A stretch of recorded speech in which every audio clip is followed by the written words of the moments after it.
Say what? Perfect. Hey, it helps to have a little social lubricant, I guess. I think, I have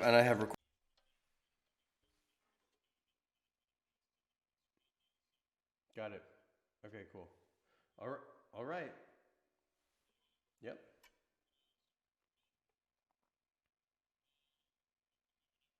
All right, as promised, here is Banjo Thursdays. This is a piece of my own composition, which is as yet untitled, from the film How to Let Go of the World and Love All the Things Climate Can't Change, which you can watch right now for free on joshfoxfilm.com. Here we go.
Hello and welcome to Staying Home with Josh Fox, your revolutionary guide to the Green New Deal.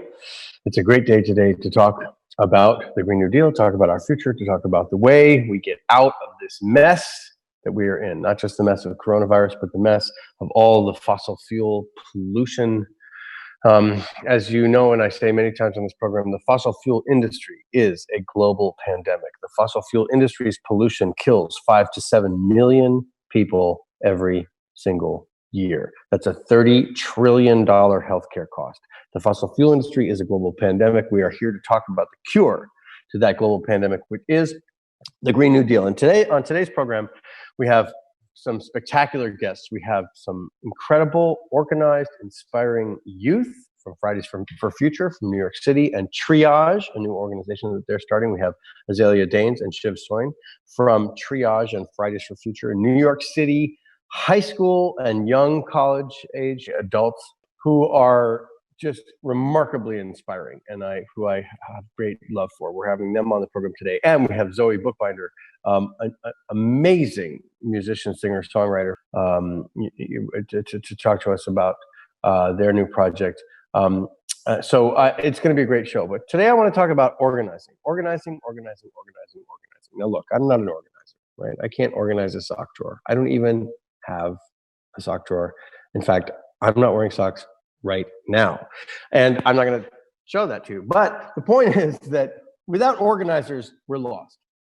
Every time I get involved on an issue, and I'm a filmmaker, right? And I make TV, and I am out there with culture talking about this crisis all the time for the last, I don't know, my whole life. My first impulse is, well, who are the organizers? Who are organized? Who's organizing?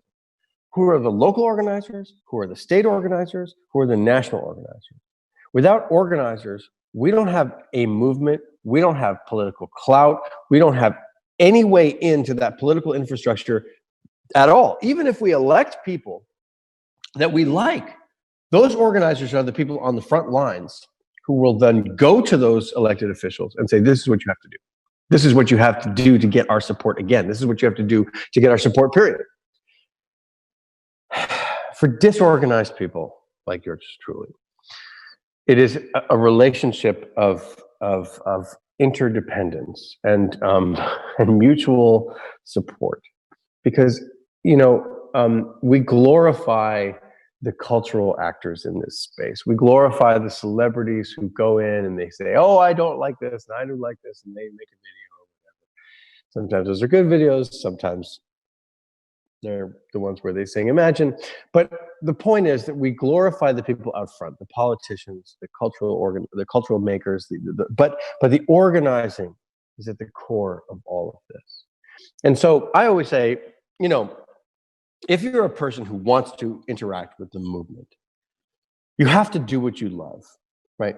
You have to, if you're a filmmaker, you have to make films. If you're a musician, you have to make music. If you're a great graphic designer, you have to make graphics. But if you're one of those people who loves to organize stuff, then you got to do that organizing.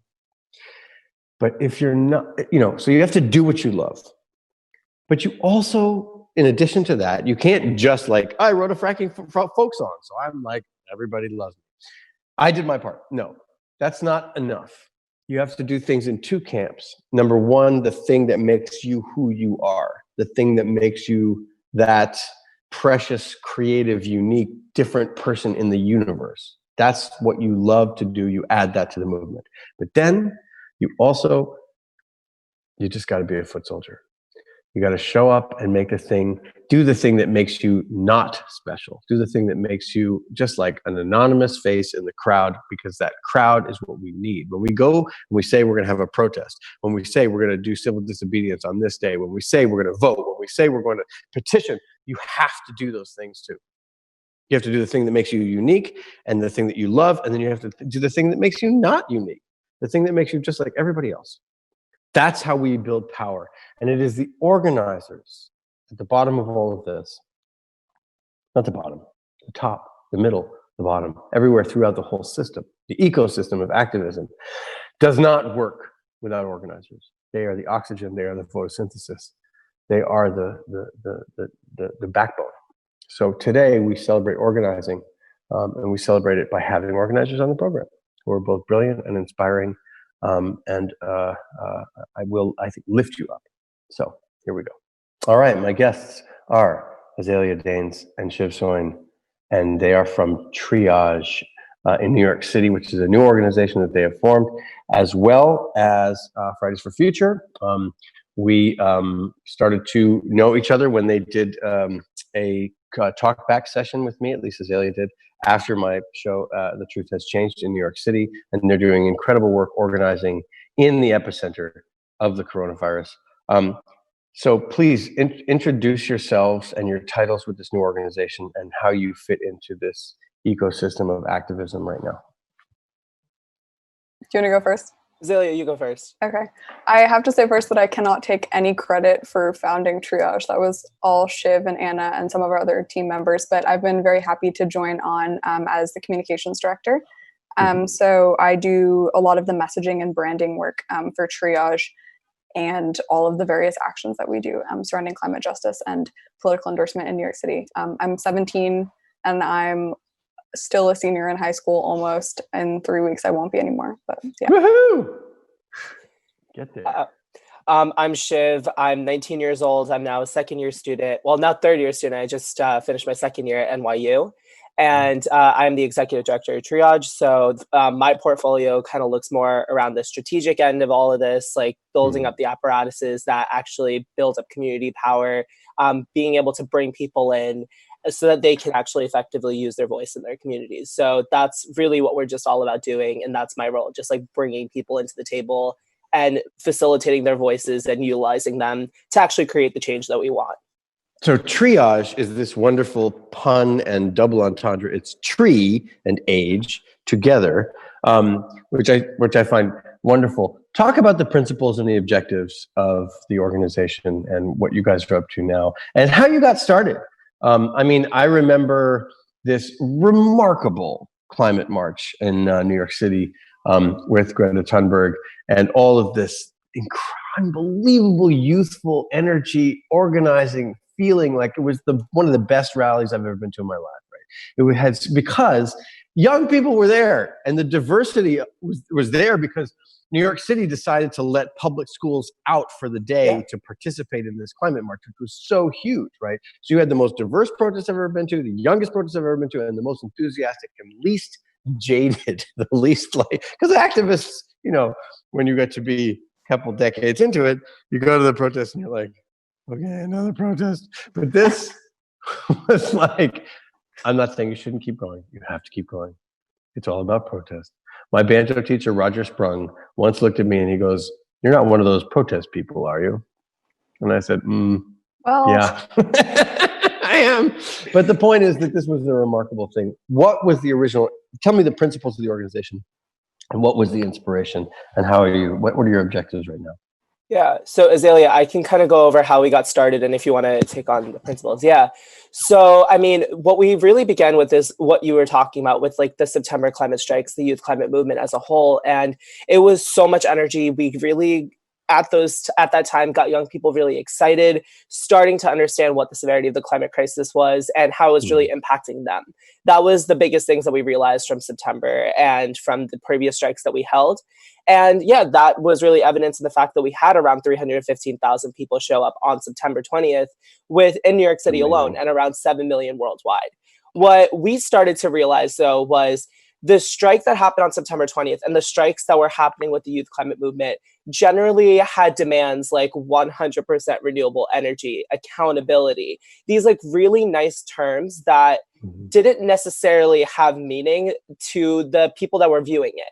So it was a really great way for our elected officials to get to pretend like they understood what we were talking about, to get the credit, to get the publicity without actually doing anything. And that's what really bothered us. And we knew kind of going into it that like, okay, this is going to be a problem, but we never really pivoted to such a strong strategy like we are now.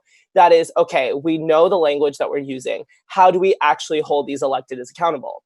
So that's what we're starting to do. And that was what we learned from the youth climate strikes. And basically, we realized that we had all of this catalyzation from the year's worth of striking that we had built up. And we reached a point where there was all of this massive youthful energy, like you said, Josh, and we recognized that there was a need for more. Like the next step was something that had to be more specific and more political and locally driven, because we realized that so much of the electorate and the youth voice and the youth climate activists around the country were tired and jaded of the federal politics and like kind of Green New Deal messaging that had sprung up. And so we decided that it was really important to focus on specific local action that we can measure as we continue to endorse people throughout the year. So most of our principles center around this idea of like real community-based organizing. So we want to make sure that our triage like organizing team is representative of the 5 boroughs of New York City and is completely youth-led and really just tries to achieve all of the demands that we have come up with in a year's worth of striking, and doing it specifically and tangibly and effectively. Okay. You're watching Staying Home with Josh Fox, your revolutionary guide to the Green New Deal and why we're not going back. And evidence of why we're not going back is with me right now, the incredible youth-led organization Triage. Now, you're in New York City now. Do you have a template for expanding that? Are you looking out at outreach? And what are some of the specific local objectives in New York City right now? Because like, if you can like create 100% renewable energy in New York City, you could do it anywhere, right? New York City is got a lot of pluses, but it also has a lot of real challenges built into the landscape of the city. Talk a little bit about local objectives and how those could apply outside of your local reach. So in terms of our local objectives, and in the first question that you brought up about scaling things up, the really big messaging that we're really working on right now is building up this community-based model of organizing. We are reaching out to people and giving them tools and methods that we're kind of experimenting, but at the same time, we're learning from people around us, people across the country who have used tactics that have elevated the voices of their community to really see legislation passing. This isn't an effort that Azalea, me, or our team created out of the blue. This is something that is being built upon thousands of years of history of people actively trying to get these methods working. So we're really working within the ecosystem that's existing already in terms of the overarching youth and environmental movement. In terms of what we're doing specifically, we are starting out with 2 main demands, and we're releasing one in a little bit of time once kind of things cool down with the current situation that's happening right now. But our first demand is just simply youth representation in these decisions. So we want to be able to get young people into the framework of what's happening with climate decisions, whether that's in the mayor's office, city council, any of these action councils, boards. There's so many different inner mechanics and all these things that are happening in New York City, yet young people don't really have a stable voice in any of them. And when we do, it's generally media heavy, press related, nothing really policy related, not a back and forth, is something that we're noticing quite a lot and that we really want to shift. So we kept our first demand around that. And the second demand that we're looking at is very much specific to what we're looking at right now in terms of our global landscape in regards to COVID-19. New York City, as we all know, has been really hit the heaviest by this pandemic. And we have the highest death rate in the country. We're seeing millions of job losses. There's so much hurt that's happening in New York City right now. So our second demand is really a green stimulus that will help us out of this. This isn't a plan that we've developed on our own. This is something that we've worked with a lot of labor organizations, faith organizations. We've built this coalition. We've worked with this coalition that is with a lot of adult organizations and other organizations. We've all come together in New York City to say, this is an issue. This is what we're looking at right now. Millions of people are hurting. We need to put policies that put working people first. And we can do this through an environmentally sustainable plan that has labor backing it, that has faith groups backing it, that has young people, that has adults, that has everyone in between. That's really what we're working on right now, prioritizing these 2 demands and making sure that we get out of this crisis okay. Because right now, the way that Andrew Cuomo, the way that Mayor de Blasio are going, it's not okay. We've had to battle bit by bit to see what we can kind of extract as like working people, as like normal people in the state. But I think it's enough is enough now. We need to start fighting. And that's really what we're organizing around. Are you organizing in high schools? So that's a model that we're working really closely with, is our age demographics. As you can see, Azalea is 17, she's in high school. I'm now a junior in college. We're working really closely with this age range of high schoolers and college students and a little bit of postgrad as well, so that we're really invigorating and energizing and mobilizing Gen Z is really what we're focusing on. I see. Azalea? Yeah, I was just going to add on to Shiv something you said earlier about how Cuomo and de Blasio are really not hitting the bill. What we realized was with the climate strikes that have been happening for so long, and in the beginning of this year, there were a lot of policy changes and promises that were made by politicians like Chuck Schumer, like Cuomo, like de Blasio, like the passage of an act that de Blasio signed at the State of the City address banning all new fossil fuel infrastructure. And it was all of this kind of like tokenization of like youth ideas and climate demands that we'd been preaching for like a year, and every single strike we'd been attending. And we realized that what we need now is, just because there's a promise from these elected officials doesn't mean there's going to be any actual following up. Yeah. And so it's the responsibility of the impassioned youth progressive voter to like really ensure that every single politician and legislator follows up on their promise for climate justice. And Azalea, the one that you just mentioned, that specific policy, the one where de Blasio signed at the State of the City with no new fossil fuel infrastructure, we are talking to our community leaders. And if you're looking in northern Brooklyn right now, there is a pipeline that's being built, the Northern Brooklyn Pipeline. It's not, though. They canceled the permit. Did they cancel it? A week and a half ago. Yeah. My bad. I'm a little bit less. Yeah. Okay, but can I just say something? What counts as fossil fuel infrastructure? Exactly. Is it a giant pipeline, or is it the fact that right now Con Edison is outfitting every single building in New York City that used to run on number 6 heating oil with natural gas boilers, fracked gas boilers? That is fossil fuel infrastructure. Yeah. That is unacceptable. Absolutely. Because that will last for 30 or 40 years, right? Fracked gas being pumped into every single building in New York City, instead of doing heat pumps, instead of having some renewable energy source, instead of electrifying those buildings, which we could do if we had a massive offshore wind farm, right? So let me just explain. This is what's so maddening, is that they come out there, exactly what you said, and say, oh, well, no fossil fuel infrastructure. Well, but we're talking about every single building in New York City. Yeah. Right? So this is something I want to put on your guys' radar as well. I remember when de Blasio first got elected, and it was like, hooray, we have a progressive and not Michael Bloomberg anymore. And myself and this guy, Tim Woodcock, who was a renewable energy engineer, we went in to meet with their Department of Environmental Protection. And we said, we have a plan, and we have an organization to solarize every high school in New York City. We want to put solar on the roof, and we want to have a training program for kids to understand how they can both use solar, work for solar, have solar jobs program, blah, blah, blah. They looked at us like we came from Mars. They were like, well, we have Birdie. Birdie was like their little weird mascot that was on the billboard that told people not to like idle their engines on the street. I mean, like, it was like we were not even in the same planet. 30 so please years behind. get in there and give them hell, because it was just, I couldn't believe it. In New York City, it was that lame. No, right? Exactly. Like with the Northern Brooklyn Pipeline, as well as the Williams Pipeline, which just also got shut down, this didn't happen because Andrew Cuomo or Bill de Blasio was like, no, this is a promise that we were thinking about. This is a promise that we made. It took, well, the Williams Pipeline specifically took years of organizing, thousands of organizers coming together to do that. And the Northern Brooklyn Pipeline, I mean, credit where credit's due, the Sane Energy Project, you have to give them a lot of credit. They've been up in Albany, constantly lobbying. They mobilized Greenpoint to such an effective degree, completely swarmed community board meetings. They went all out. And this only got canceled a week ago during this full pandemic, because they were continuing construction throughout this pandemic, saying that this was something that really needed to happen.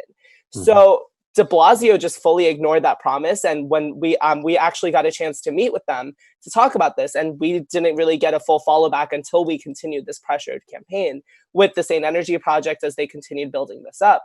So they're not holding on to their promises, which is why we have come together, and that's why we're holding on and taking actions to correct things like this. So in terms of organizing, what are some of your strategies and tactics? I mean, we know, I've been reading Civil Disobedience by Henry David Thoreau, just recently rereading it, because it's such a rich piece of work and talking about how it is not enough to just vote. It's not enough to participate in sort of a gaming kind of a way. You have to actually get your hands dirty and get in the trenches. So what are your strategies and tactics that you want to see high school students or youth age people participate in? Because I don't know if they do even, I mean, it's hard to arrest people in a high school. I don't know if that even works. I'm sure they do. Well, I went to public school in New York City. There was a police precinct on the first floor, literally in the junior high school. But like, I'm just wondering, like, what are your thoughts? Well, the beauty of the youth climate movement is that it spans literally like every single thing you could possibly think of. So there are definitely civil disobedience heavy organizations like Extinction Rebellion and Sunrise that do that end of stuff, but then there are organizations that underscore like indigenous sovereignty, like the International Indigenous Youth Council, and then we do some like more specific stuff that's related to like civic engagement and organization. And the brilliant part is that if you are a youth in literally any part of the country, no matter what it is that you're involved in or like interested in, you can get involved in the climate movement in a different way so that your like responsibility doesn't have to be just one thing. It doesn't just have to be striking. It doesn't just have to be lobbying your representatives. It can be everything and specific things all at once. Yeah, and in terms with us, I think what is Azalea hit the nail on the head in terms of how we look at our theory of change, and that really just comes from a community-based organizing model. As young people, as high school, college students, we're at this very unique age, and I think that people and a lot of other organizers tend to ignore this, and because it's difficult to mobilize young people, definitely we fully understand that. But the model and what young people really bring to the table is a full, expansive network with their friends, their family, their relatives, their older relatives, people that have these ingrained institutions in the community, plus young people whose voices have yet to be tapped. So the way that we're building our model is bringing in young people and asking them to bring in their friends, their family, their whoever they possibly can, and whatever level of engagement that looks like for specific people. Because I think that the way a lot of organizations and a lot of the way that this is talked about is asking people to take on so much that they possibly can't. And I think that we have to acknowledge that. Because there are some people who are able to come in phone bank regularly. They're elected officials who are able to go to hearings, but there are just as many people, if not more, who can't. People who have to go to work, people who have familial obligations, people who have other obligations. And people just don't work with those people in those organizations.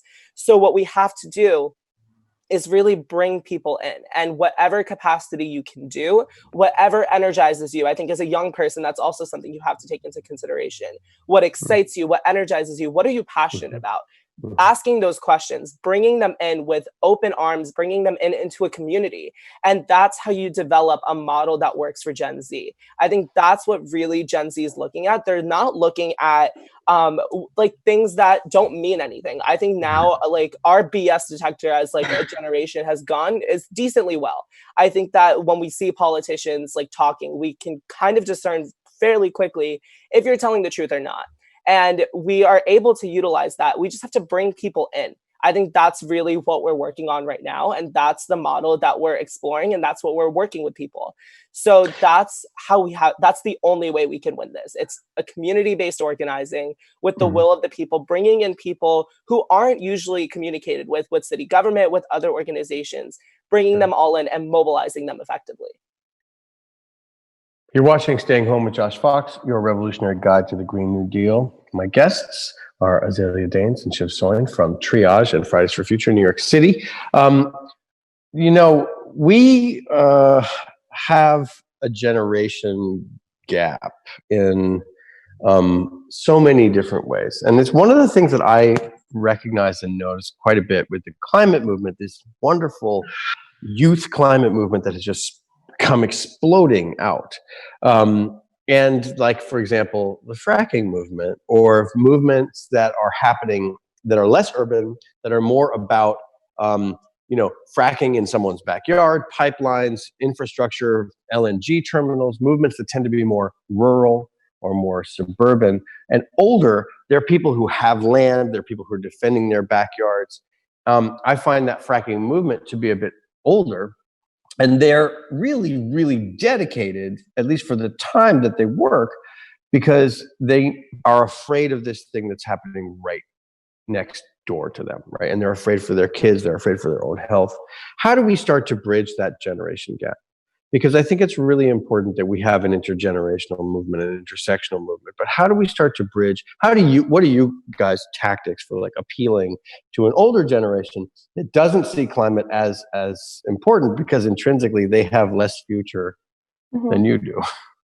I think we found that it's more effective to work with organizers who have been fighting the fight for 20, 30, 40 years. And because there's already so much passion, we can combine our like fresh new ideas with their experience and like understanding of the climate movement that we don't necessarily have yet. There is a lot of talk in the climate movement about how it's not worth it for climate activists and organizers to engage with people that don't believe in climate change or don't think that climate justice is the number one thing we should be focusing on right now. And I disagree for the same reason that Shiv said earlier. It's like really important to get everyone engaged in every way we possibly can. And so that's by like using many, many different ways to get people involved, whether it's like art, writing, poetry, civil disobedience, policy. There's so many people in my generation who are eager and willing to work with activists who have been working, for example, in the People's Climate Movement for upwards of 30 years and who were engaged in that fracking fight. Because we understand that this is something that affects everyone, that climate change affects all of us equally. Not all of us equally, obviously, it affects disenfranchised communities the most, but because this is everyone's problem, it has to be everyone's fight. And so it is intrinsically an intergenerational movement. All right. How do we, is there a website? How do we get involved? How do we support? Tell us for either the youth that are watching or listening to the program, how do we interact with the new organization? Zelia? Yeah, our Instagram is at triage_team. And our Twitter is, I believe, the same thing. And our website is coming soon. And it should be, Shiv, what's the website? Triageteam.org. That's our standard thing. Just our social medias have that underscore. And that's spelled TREEAGE. All right. I want to thank you both for being so much. Thank you both so much for being with me today on the program. And good luck. And really, we need you, so please stay in touch with your objectives. And in any way that this program or myself we can help, I'm really, really thankful that you're out there organizing and doing what you're doing. Thank you so much Josh, for having us. It's great to be here. Okay. See you next time. Okay. Bye. You're watching Staying Home with Josh Fox, your revolutionary guide to the Green New Deal and why we're not going back. Today's program is about organizing. And organizing doesn't just happen in the political space. Organizing happens in the cultural space. My next guest, Zoe Bookbinder, is doing an extraordinary new project. It's not necessarily a new project. It's a project that's been around for quite a long time that is now just coming to fruition. So here we have Zoe Bookbinder with Prison Music Project, a song right now from Zoe. Have a listen. The Prison Music Project is a collaborative album I made with 9 writers and musicians who are incarcerated or were incarcerated. Some of them are free now. When I volunteered at New Folsom Prison, which is a maximum security prison, men's prison in California. And out of that work and witnessing prison and what happens inside prisons, I wrote this song, which is called Rise.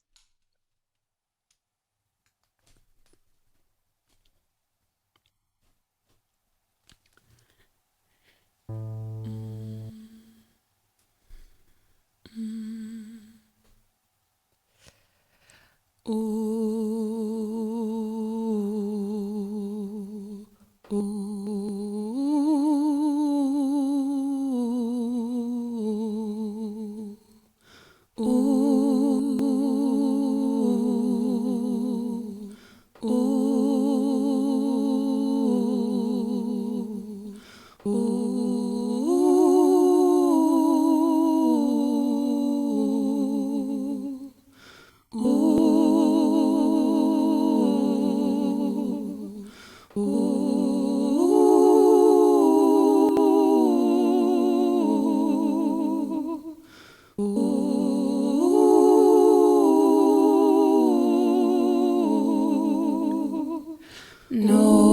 one should live inside a cage.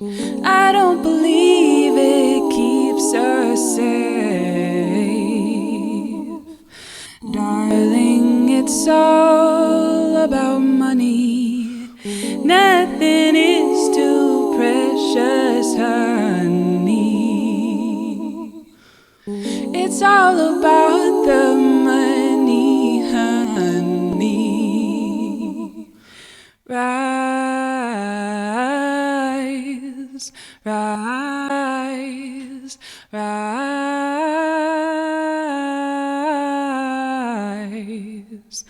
Laying bodies like bricks building spires. Somebody's building empires, leaving behind a trail of fire. From the ash rises a choir. Rises a choir. Rise, rise, rise.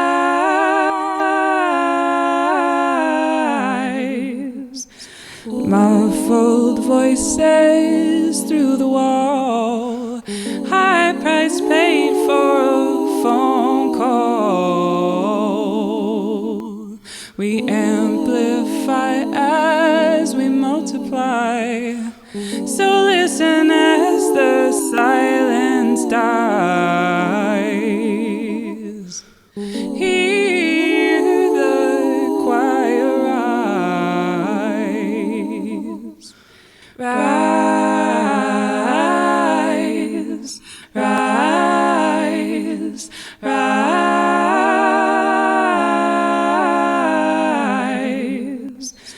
rise, rise, rise,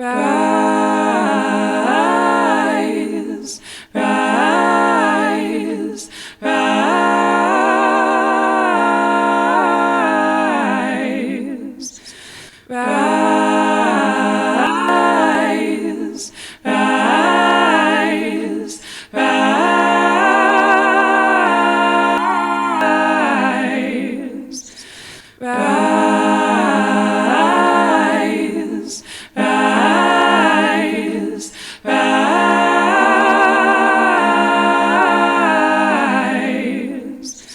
rise, rise,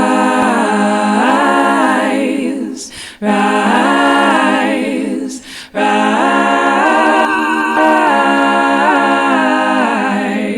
rise. You are tuned in to Staying Home with Josh Fox, your revolutionary guide to the Green New Deal. My guest is Zoe Bookbinder.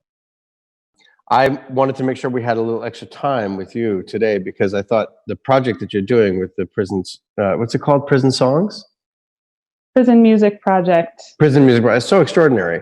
I watched the video, which has you and Ani DeFranco, who's one of my all-time heroes, of course, talking about this project. And you started off with just one visit to this Folsom prison, right?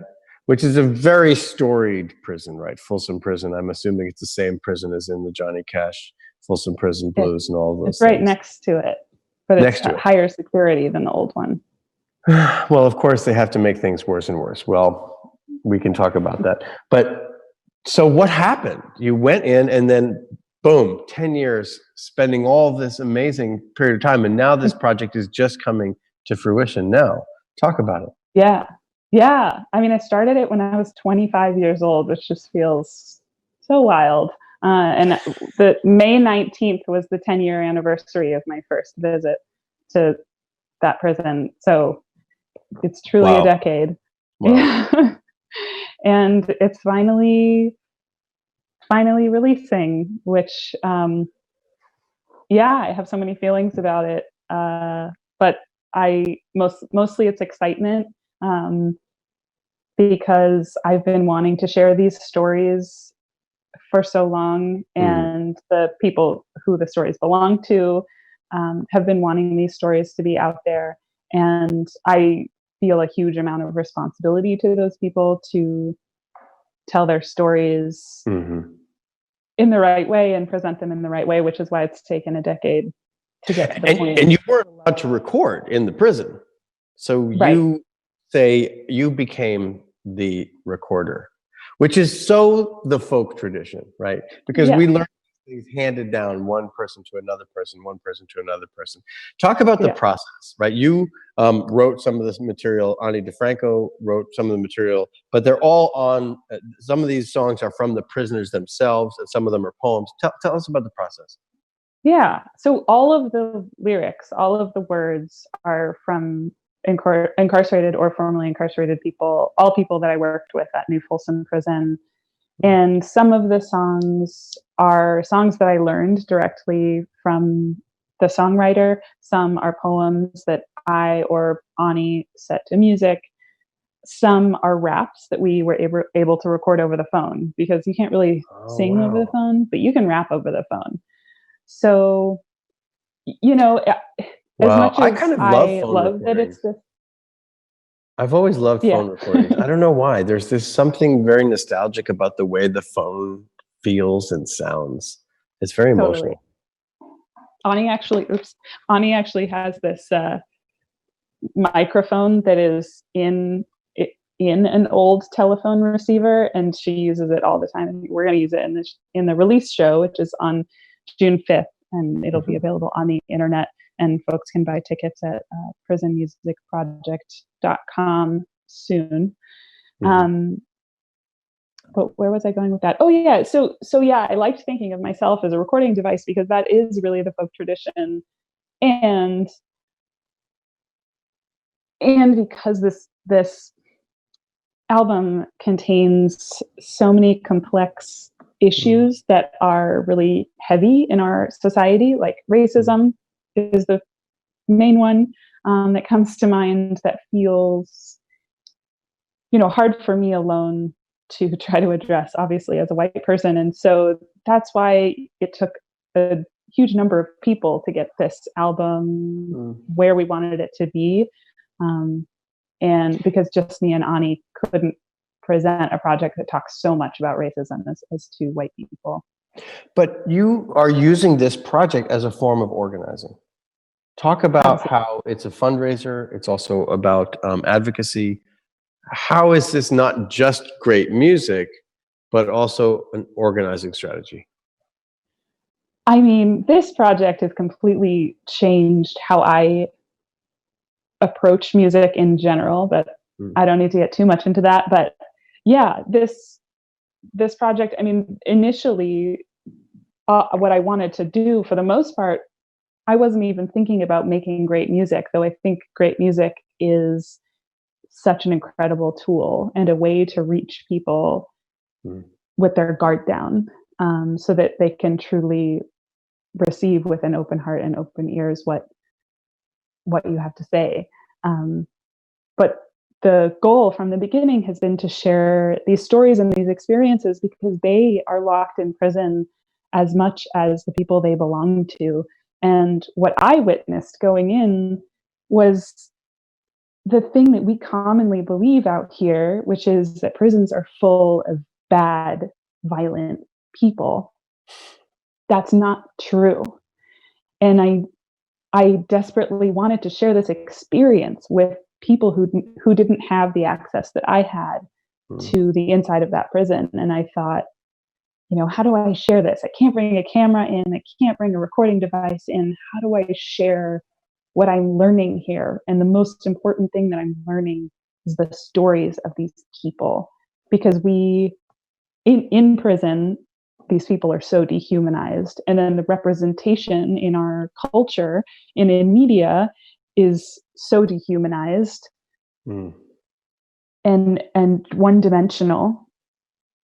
And so I want to honor their humanity and affirm their humanity and show people who are believing this common story and this myth about people in prison that, no, they are human beings like you and I. Yeah.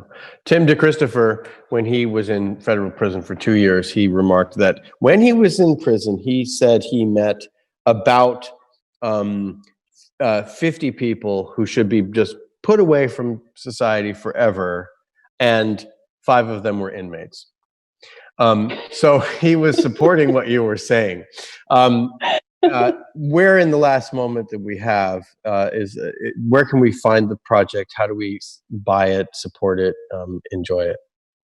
prisonmusicproject.com has all the info you need. And the video that you watched is there. There's an interview with me and Ani on there that you can play about the project. You can pre-order the album there. Everything you need is there. Thanks so much for being with us today. It's beautiful, amazing, and really important work. Okay, Zoe Bookbinder, you've been listening to and watching Staying Home with Josh Fox, Your Revolutionary Guide to the Green New Deal and Why We're Not Going Back.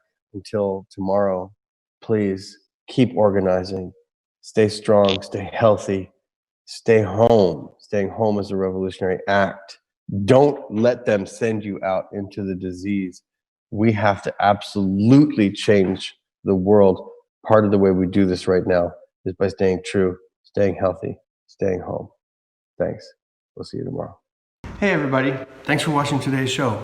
If you like the program, which it sounds like you do, I'm sure you're also going to like this book. It's my first book. It's called The Truth Has Changed. It's got a foreword by Bill McKibben. It's out from 7 Stories Press. This book is a first-hand account of the massive smear and misinformation campaign that the oil and gas industry ran against yours truly. It was orchestrated by, among other people, Steve Bannon and Breitbart.com. So you get a sense of the kinds of techniques that they were using. But this was all happening back in 2010, 2011, 2012. And what I went through personally is very similar to what the Trump campaign and the Trump administration put the electorate through in 2016. They learned my psychology, my personal details, and they used that to attack me. That's the way the Trump campaign uses information that they get about you, your data, your psychographics. They tailored 5 million individual specified ads towards voters in swing states, and it's all right here in The Truth Has Changed.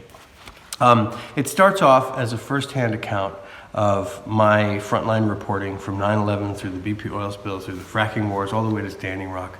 But really what it does is it zeroes in on how the internet targets you specifically and voters specifically, and gets at what we care about the most to twist that inside out and get them to vote the way they want you to vote. So check it out. The Truth Has Changed. It's a beautiful edition. It's got some pictures.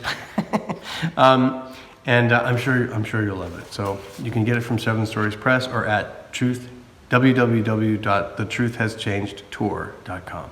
Thanks.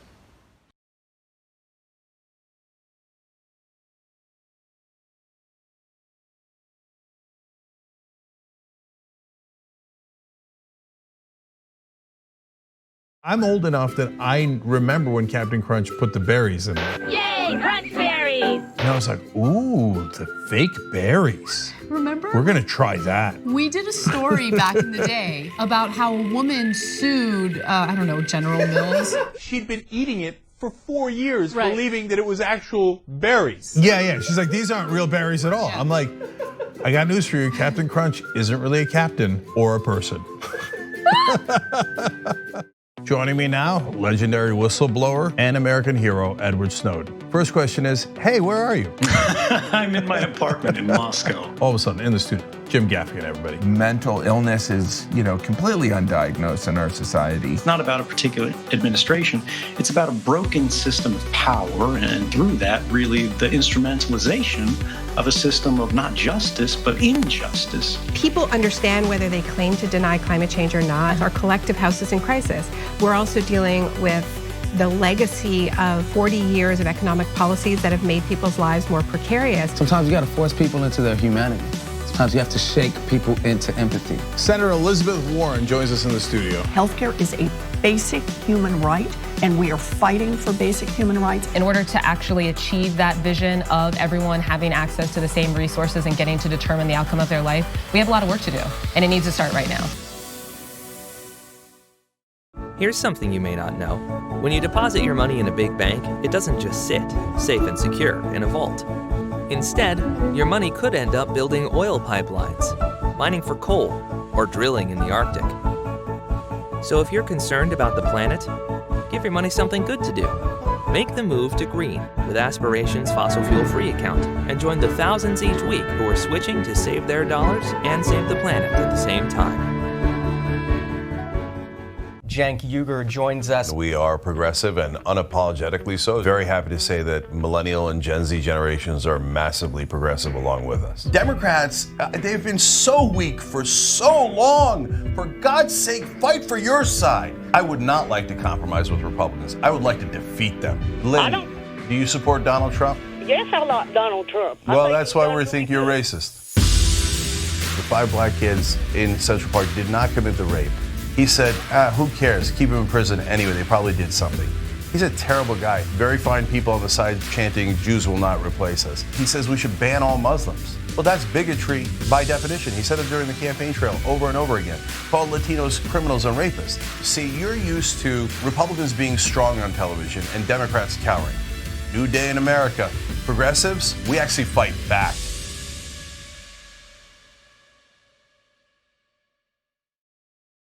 ShopTYT.com has new shirts like this one. And you're thinking, Cenk, what is that one? I can't see it other than the black. Yes, so I'll show it to you.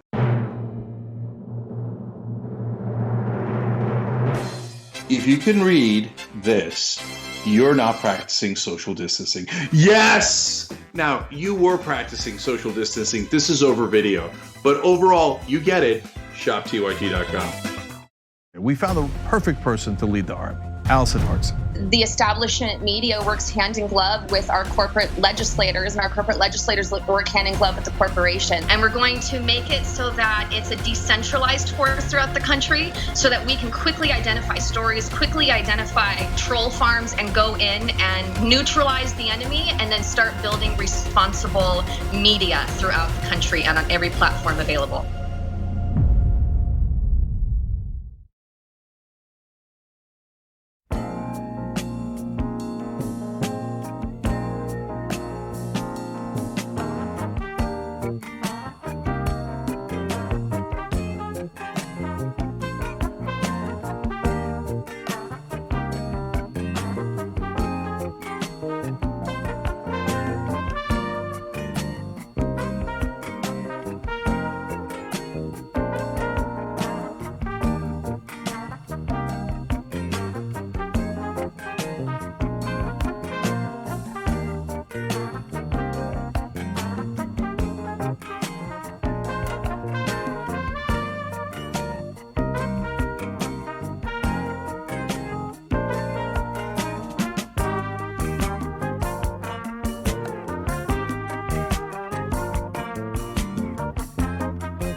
Are you a politician with a ridiculous point to make? Are you in need of a petulant, outdated way to make it? Then you'll need one of my signs. Hi, I'm Simon Simonson of Simonson Signs. We'll take the stupid, over-the-top, meaningless allegory you have and put it on foam core. So maybe someone will notice your grandstanding, because this is C-SPAN, and anything that's not people milling around in front of a running vote count is almost considered moderately entertaining. The bar is low, just like our prices. We've got plenty of designs. We also brought you Mike Lee's Tauntauns. They're tons of fun. What does this have to do with the Green New Deal? About as much as this other visual aid he used of Reagan on a T-Rex. Or is that a velociraptor?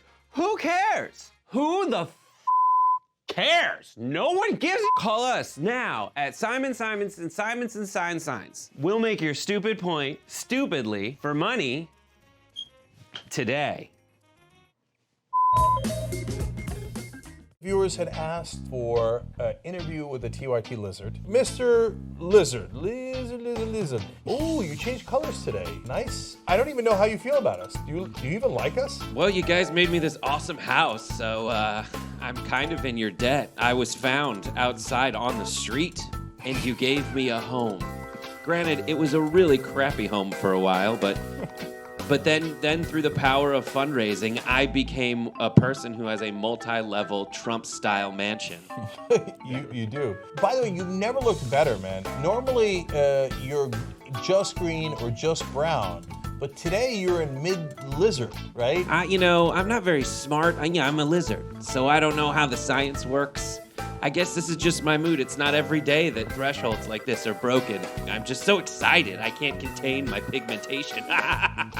And now you're showing it off. Yep. Yeah, I've never seen the lizard like this before. You want to know how you could save money and save the planet? Hello, I got an awesome option for you guys. Aspiration.com/TYT. You plant not 1, not 5, 10 trees when you sign up. You know what trees do? Not a big deal, but one large tree can provide a day's supply of oxygen for up to 4 people. That's 40 people's oxygen just by signing up at aspiration.com/TYT. Sign up for a free spend and save account right now at aspiration.com/TYT. That 300 million is a pretty good number. We were doing a press release on it, and I got all worked up. And I said, okay, well, that's the size of the U.S. population. You know what our next target is? The size of the entire world on the road to 6 billion. Although by the time we hit it, it'll probably be 7, maybe 8 billion. Not a big deal. A couple of days ago on the TYT network, we passed 1 billion views. What the hell? What the hell? That's a big freaking deal. 2 billion views. What now? Sorry. What did we do? 2 billion? 2 billion. They said it couldn't be done, but it was done. We just crossed 5 billion views on YouTube. I mean, imagine 10 years ago thinking one day. We looked at you like, are you nuts? Young Turks crosses 6 billion views. Young Turks has just passed another milestone, 10 billion views. Damn. Guys, as we're all home, we're using the internet way more. You need your internet protected. You don't want prying eyes in there. No hackers. Dun, dun, dun, dun, dun, dun, dun, dun, dun. They're there. Actually, they're now more active than ever. So make sure you got a VPN. NordVPN has been with the Young Turks for a long time. They're one of the best services available. So NordVPN.com/TYT, and you get a free month extra. Plus, you get 70% off of a 3-year plan. NordVPN.com/TYT.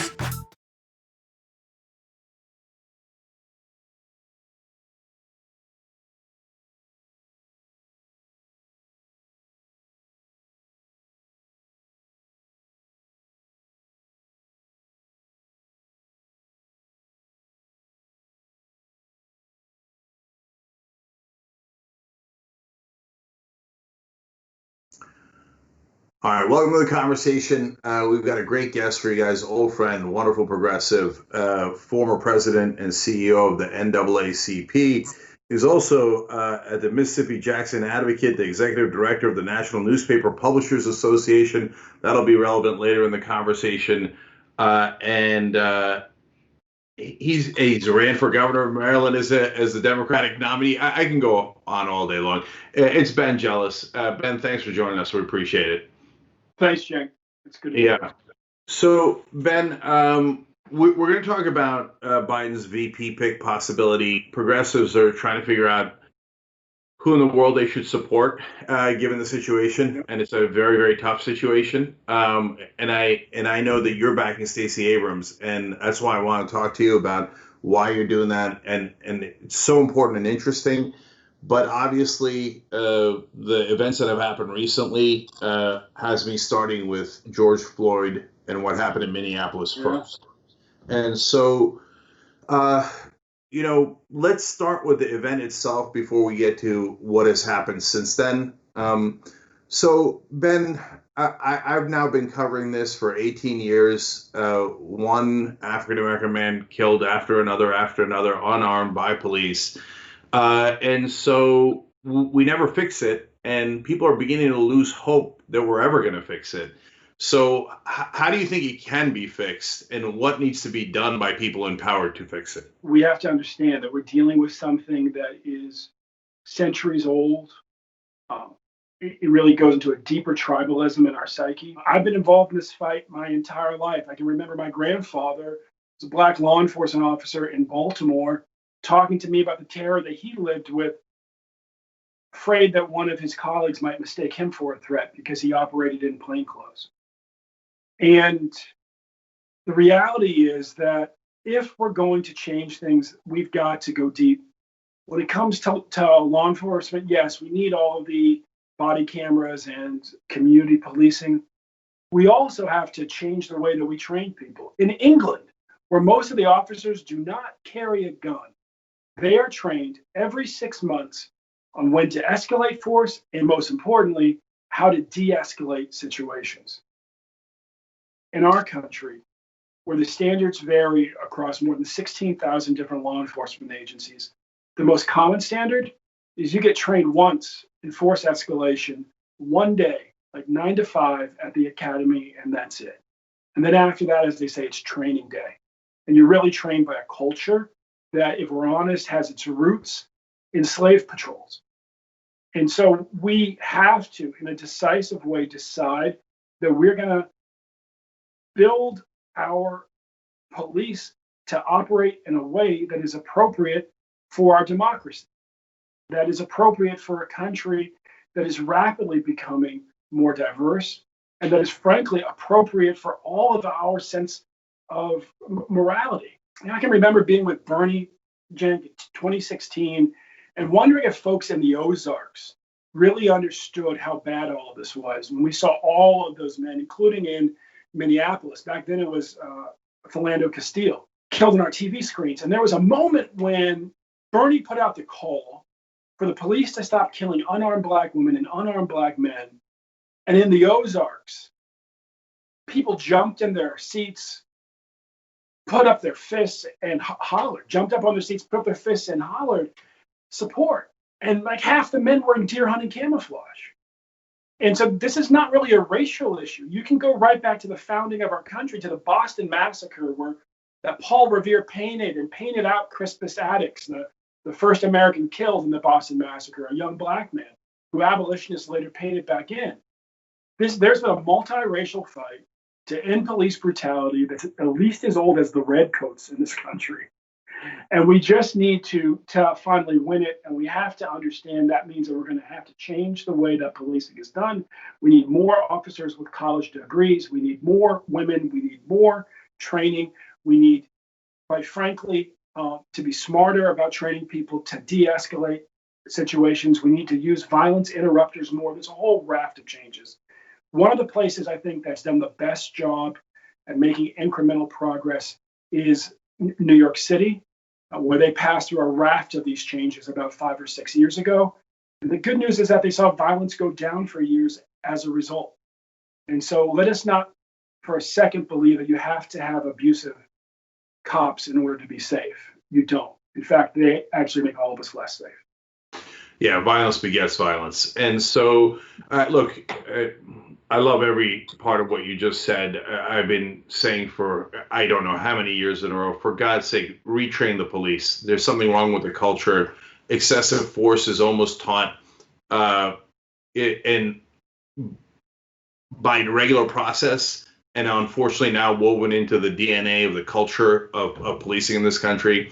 So that leads me to the next question, which is, look, I get it. The Republicans are never going to do it. Never. I'm not even having that conversation. I think that they actually, guys like Trump, but now Trump is the Republican Party,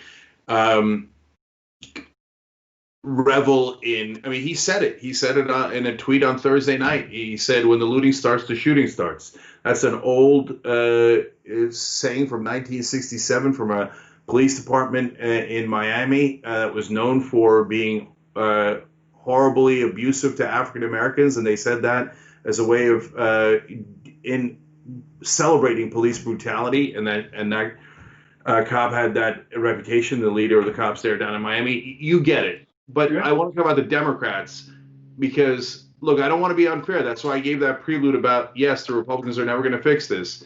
But when Democrats are in power, as Barack Obama was, are they doing enough? And I don't say that just to look back. I'm talking about going forward. If Biden wins, no matter who his VP is, I'm not at all convinced that they're going to have the courage to say, no, that's it. We're retraining all the police. The culture is wrong. What's your take on whether the Democratic Party has done enough and how we can push them to do more? We absolutely have to build a Democratic Party that listens to and is led by its youngest members. The reality is that this is the century when we become a democracy truly by necessity, because it will no longer be possible for one group to dominate our politics demographically. And our young people get this in their bones.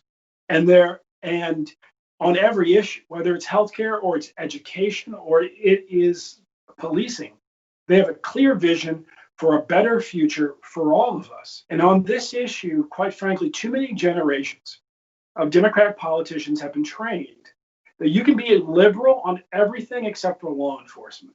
That if you want to win, this is how Feinstein won back in the day, that if you want to win, you got to outright the right on law enforcement. And so we have Democrats who are, quite frankly, too patient with the status quo, want to make up too many excuses, and want to act like it's the impatience of the protesters that's the problem, rather than the injustice in our justice system. We also have to be clear that in some cases, the laws have to be changed. The Fraternal Order of Police has been very good at whittling away on all kinds of protections for citizens in order to make it harder to prosecute bad cops. Let me be clear. I come from a law enforcement family. I have law enforcement family members who picked up a gun and a badge and went to work today. They do great work. They are heroes. They risk their lives every day. No one endangers their lives more than members of law enforcement who are themselves corrupt, abusive, and violent. And so we have to be clear that everybody has an interest in cleaning things up. Starts, unfortunately, with Democratic politicians having courage. And as you and I both know, there's too many of us who have courage on everything except for taking on law enforcement. Yeah. So now you mentioned the reaction, and we're talking on Friday. This will air a couple of days later, but we had peaceful protests. Then we had police firing rubber bullets and tear gas, and then yes, there definitely fires and some looting, and they took over the 3rd Precinct police station, and that was lit on fire. So, of course, the reaction of the right wing is, we knew it. Look at these African Americans doing the rioting. It's their fault. My reaction is, well, if you give violence is basically a politics of last resort. And I've said a million times on the show, we should never go there. It's never going to work out for us. The right wing will always out-violence us, and it's immoral, and I can go on and on. But to me, the people that are responsible are the ones that never fixed the system in the first place, making this inevitable. I wanted to know what your take was. Well, look, Trump came out and tried to pin this all on the mayor of Minneapolis, which is outrageous. The best way to control a situation like this would have been to charge the cops in the only jurisdiction. There's no way of doing that as the city. The county has a major role to play. The state can play a role too. The federal government absolutely can bring charges. No one has faith that Donald Trump's Justice Department will do that. It was even hard, quite frankly. And there were frustrations when Obama was in office about not bringing federal charges against George Zimmerman. And so we have to understand that in this moment, it really takes leadership, and the strongest places for leadership in this type of situation will be the county prosecutor's office and the U.S. Department of Justice. Trump has short-circuited the U.S. Department of Justice. That means it will all pretty much fall in that county prosecutor's office. And they need to bring charges. They cannot, I'm from Baltimore. They try to say, oh, look at Freddie Gray. With all due respect, Freddie Gray was killed in a van. There was no videotape. This man was killed on the street. There was plenty of videotape. This is a much easier case to bring, and it's urgent that it be brought. Damn it, they failed us. And if you're not angry about that, Michael, and any of you out there, then you're damn wrong, because you should be angry. Young Turks. It was genuine. He was mad. Cenk Uygur, known online as one of the Young Turks, isn't afraid to throw some punches. 3, 2, 1, fade up. Cenk the Turk Uygur. What kind of TV station is this? The whole point is for me to yell and scream and tell you what I think. It was right out of like Wayne's World. This guy on this little rinky-dink website is speaking truth to power. We've been averaging 600,000 views a day, beating most of the cable shows in America. We're the largest online news show in the world. We're celebrating our 1 billionth view. Television, we're coming. More politics ahead with Cenk Uygur. He knew that the MSNBC opportunity was an experiment. A fill-in host beats CNN and headline news combined. At some point, they want to give me a show. Every single year, that comes out of our paycheck. We put it in, and you're saying we were suckers. When you, as a host, tells someone you're interviewing to shut up, that's going to raise a red flag. That guy needed a tall glass of shut-up juice. If President Obama's doing the wrong thing, I'm not going to tell you that he's doing the right thing so I can, quote, support him. He says to me, you won't believe the meeting that I just had. The head of MSNBC talked to me. They want him off the air. Cenk took an incredible risk. We're supposed to challenge the government. That's the role of the media. The Democrats and the Republicans are here to screw you. And who on the air is saying it? I wouldn't have done what he did. That if I'm going to be a talk show host, I should be the biggest talk show host in the country. I don't think anyone else does it better. I don't think anyone's even close. Before you know it, I'll be back on your TV doing a national show. I guarantee it. Cenk Uygur is sparing with you guys, ready for a rock and roll show. We've never played instruments before, but we're going to try for the first time right now. My God, if Jesus came back, how much would the Republicans hate him? Jesus would come back and be like, no, I'm done with all the banks. And he said, now you have to give away all of your possessions to the poor. Steve King would be like, oh, Weezy, they're coming to get me. It's not about fighting amongst each other. It's about making sure we correct the political system so our government works for us and our representatives actually represent us. And unfortunately, not a lot of the rest of the media even understands that concept, but we do here. You can't be pro-life and pro the death penalty. They're afraid to do it because they're stuck in this, this lie. The Republicans are great with money and the economy, and then they don't spend all your money and take it from you. It's exactly what they do. Just say it. Okay, we're about to have some fun on the show. Strap on. That's not a thing. She's gonna fall one of these days. One of these days she's gonna fall. Okay. All right, we got to do the story. This country is not run by the people for the people. It's run by corporations. It's run by weapons manufacturers. It's run by private military contractors. We've been telling you that people care about policy, and people on TV, they're like, no, everybody just cares about gloss and shine and whether you're rolling up your sleeves well. But what's more impressive is policy, and that you should make equal note of that, and you most certainly have not. My dad wrote the story of his life. It's called The Original Young Turk. It's a book on shoptyt.com. Part of the story is how I became progressive. Now, he doesn't write about that per se, but in his life story, you see, oh my God, when a community helps one another, when the government also chips in and gives you free education, anything is possible. He went from an incredibly poor olive farmer to living the American dream. I mentioned your journalism background before, and you're now a visiting scholar at the Annenberg School at University of Pennsylvania. But you also were involved in an app, Citizens Act, that actually could be very relevant in protests like this. So what is that, Ben? Sure. So the Citizen app is an app that's active now in about 20 cities, including the Twin Cities. We were built in New York City, where a quarter of the folks have, a quarter of the people in the city have downloaded the app. And what we do is we allow you, if you're within a few hundred feet of an incident that's been reported on 911, to live stream what you're seeing. And so if folks want to see what's happening from the eyes of the protesters and people who are in the crowds, you can simply go to the Citizen app and download it, and then just flip over to what's happening in Minneapolis and see what's happening right now. One of the reasons why we brought the app to Minneapolis, and to back up, the main function is it sends real-time 911 notifications to your phone, and then it allows you to document what you're seeing if you're on the scene. One of the reasons we brought it was to empower people in situations involving the police to monitor what the officers are doing. The app has lots of other values. It notifies you when there's a fire or a missing person, or there's been shot fired in your neighborhood. But we have seen officers change their behavior when somebody's holding up their camera and says to them, "Officer, I just want to let you know that 250 people in the neighborhood are watching you right now." And we literally have seen our officers change their behavior 180 degrees when it's clear that they're being recorded, and quite frankly, not on a device that they could just take from the person.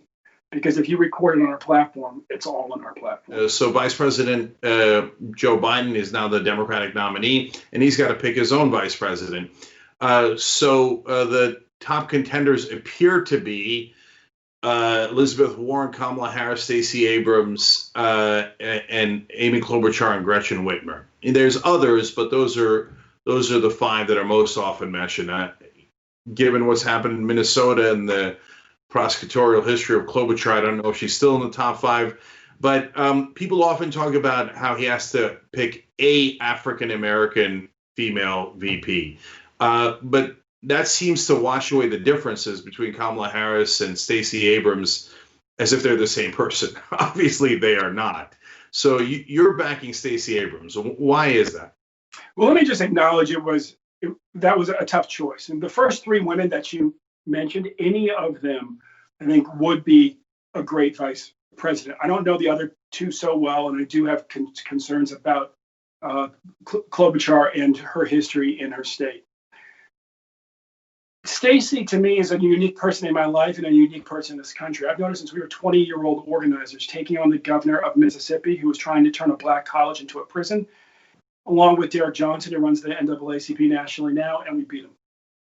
And Stacey comes from a family, a civil rights family. Her father was a leader in Hattiesburg when he was a teenager, when that city was right at the kind of crosshairs and the crossroads of the future of the civil rights movement.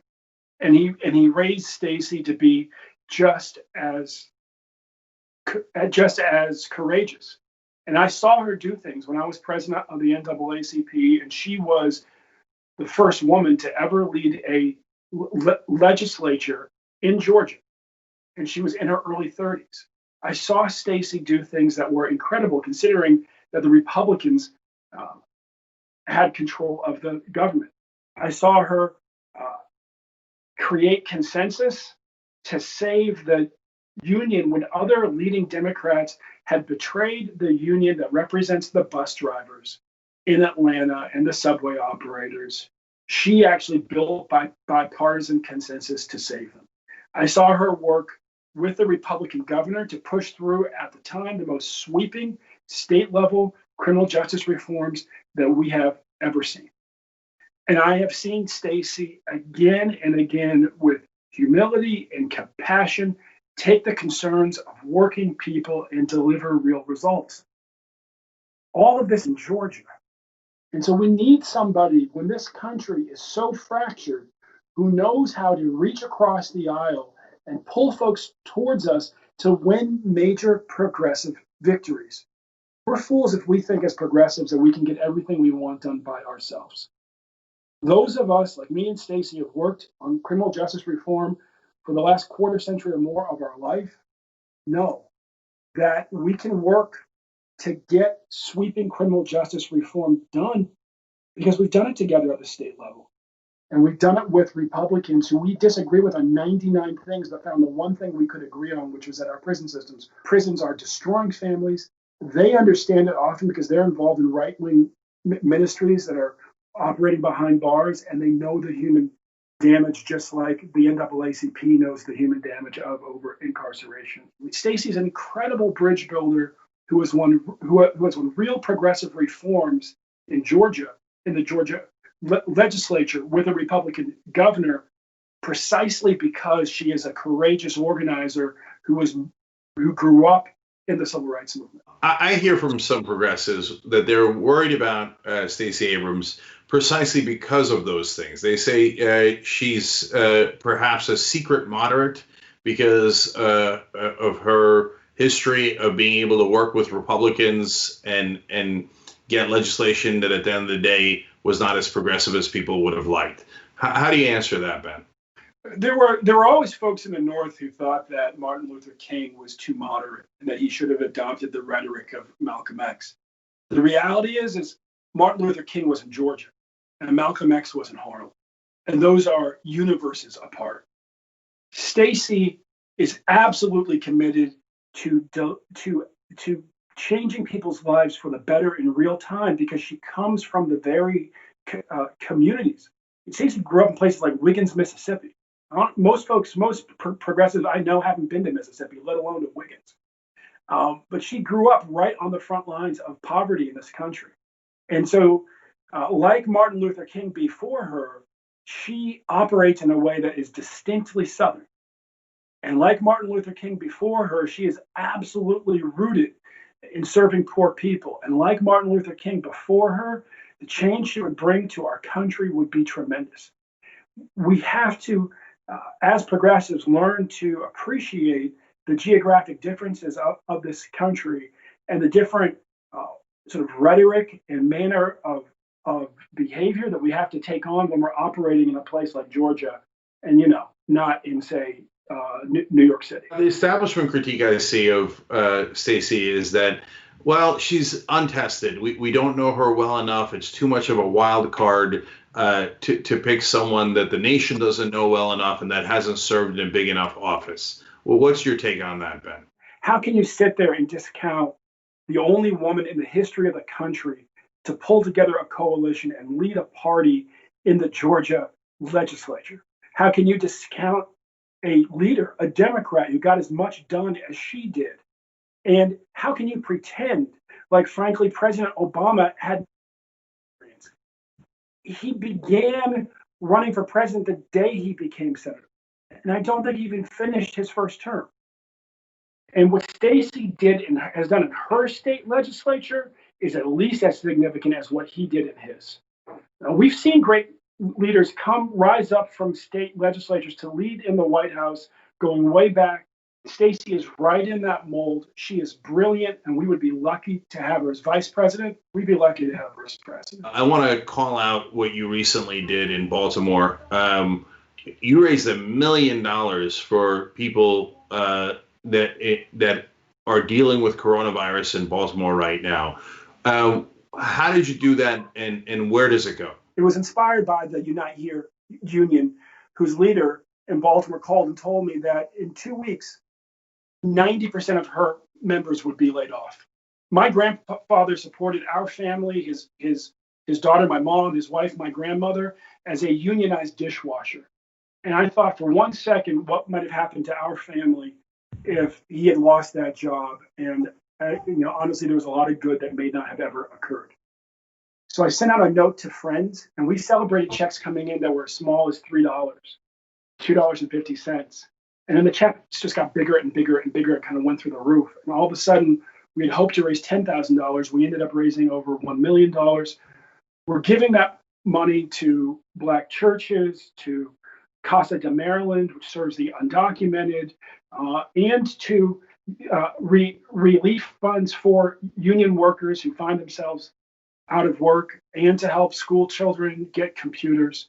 It's just a tremendous act of grace, and it reminds us that in these tough times, all of us are wise to remember the grace that's been shown to our families in tough times and to pay it forward by showing grace to others. In the description box below, if you're watching this later on the big platforms, YouTube, Facebook, we'll put the links to all the things that Ben mentioned in case you want to participate as well. Benjamin Jealous, former head of the NAACP, current visiting scholar at Penn, thank you so much for joining us. Really, really appreciate it.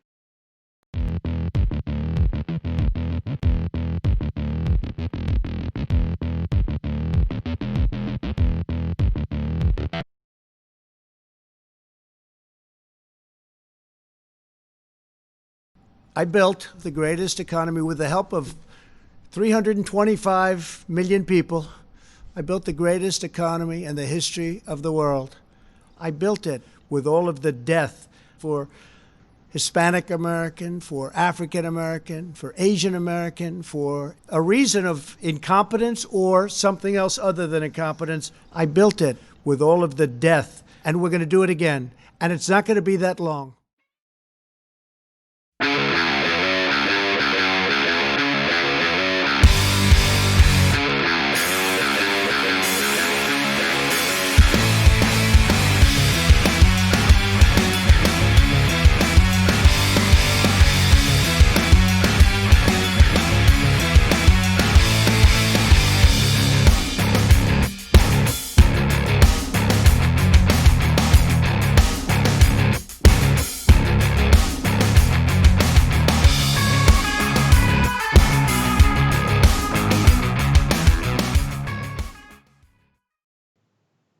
Welcome to the Young Turks. Cenk Uygur and Kasparian with you guys.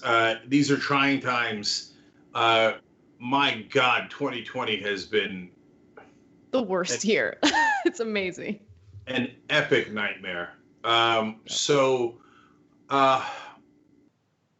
whether we like it or not, though, we said there'd be revolution in 2020, and here it is. So we're living through it, and this is kind of what it looks like. We have a ton of stories for you guys, obviously, from over the weekend, so I want to get to it as quickly as I can. So let me just do a very brief shout out to all of you. We thought this was going to be the first month. We didn't get to our fundraising goal, and we're trying to obviously sustain ourselves and remain strong and independent and healthy. But you guys blew the door off in the last 2-3 days. So I just want to thank you from the bottom of my heart. So we went past the goal, and now we're carrying over 30,000. Whenever we go past the goal, we don't set back to zero, we carry over. So we've carried over 30,000 into June, so it's a wonderful start. tyt.com/go. We love you for it. Your endless faith in us is what sustains us and makes this show possible. Thank you. All right, Anna, let's do the news. I command you to immediately disperse. Everybody move westbound on Santa Claus Street towards City Hall. Hey, let's break it down over on that side. Hey, this is funny to them.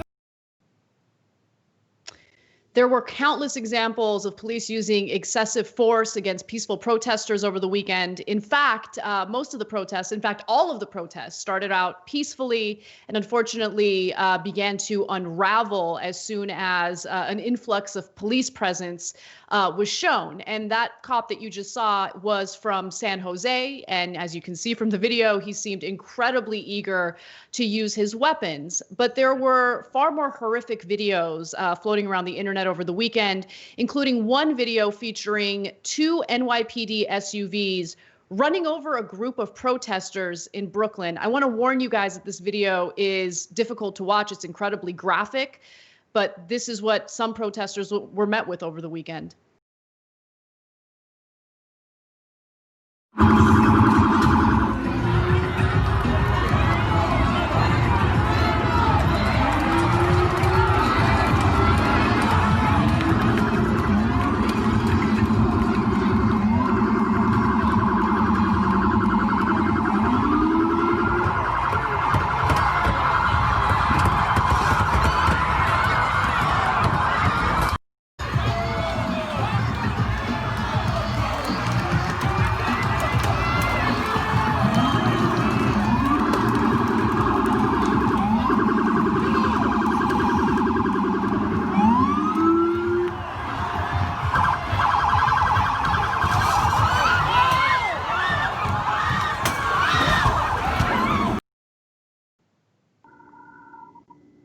I don't know how this is even possible, but reports indicate that no protester was injured, even though you see that video and you see the NYPD SUVs attempting to run them over.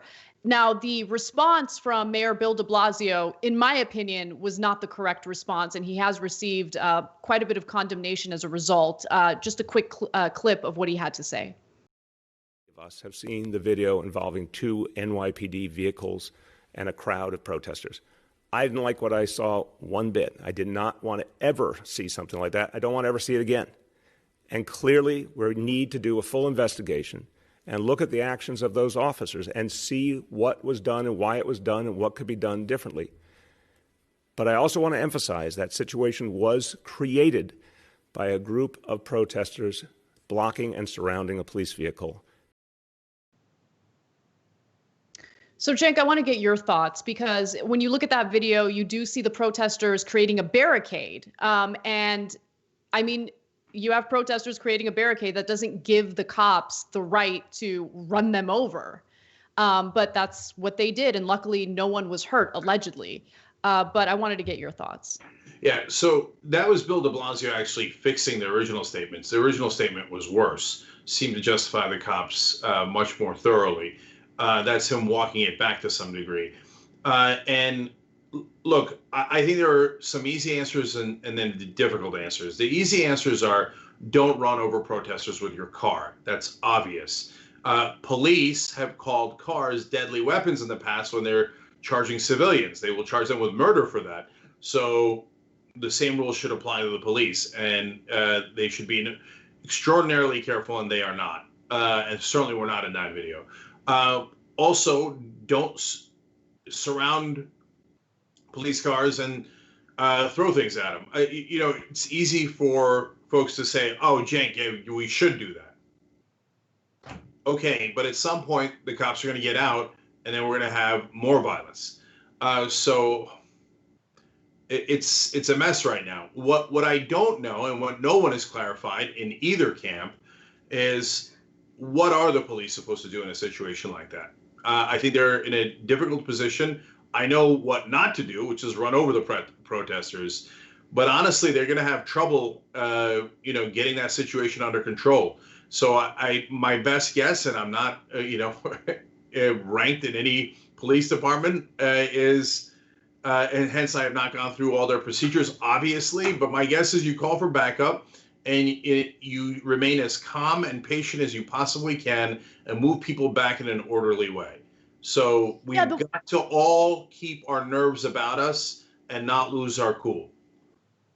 So there have been so many examples of police who show up and then they escalate the situation. And I think that's the reason why some of these protesters have the kind of reaction to seeing police, the police presence that they do. And, I think a good example of it is a video that we're about to show you. Now, this is out of Atlanta. The officers involved in this video luckily have lost their jobs. 3 others who were involved are now doing desk duty pending an investigation. But just to give you some background before we go to this difficult video to watch, a couple identified as old Messiah Young, year-old from leaving a protest at Atlanta's Centennial Olympic Park in their vehicle at the time of their arrest. According to police reports, the situation escalated when Young, who was driving the vehicle, apparently didn't follow the officer's request to move the car from blocking traffic. Now, the scene is chaotic. I wanted to give you that background, that context before going to this video. Again, it's yet another difficult video to watch. Take a look.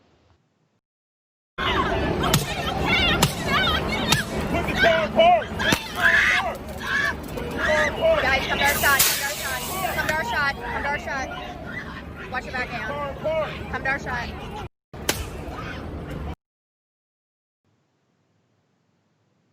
So you hear them yelling. I mean, you have 2 people in the car. Why? Why did it need to escalate to that point? Luckily, there were some consequences already for some of the police officers involved in this. Investigators Mark Gardner and Ivory Streeter, who were both members of the department's fugitive unit, were terminated from the police force. A spokesperson for the Atlanta Police Department told Insider. Streeter worked with Atlanta police since 2003, Gardner since 1997. Here are their images. Now, the investigators Carlos Smith and Willie Sauls and Sergeant Lonnie Hood have been placed on administrative duty, an Atlanta Police Department spokesperson later said.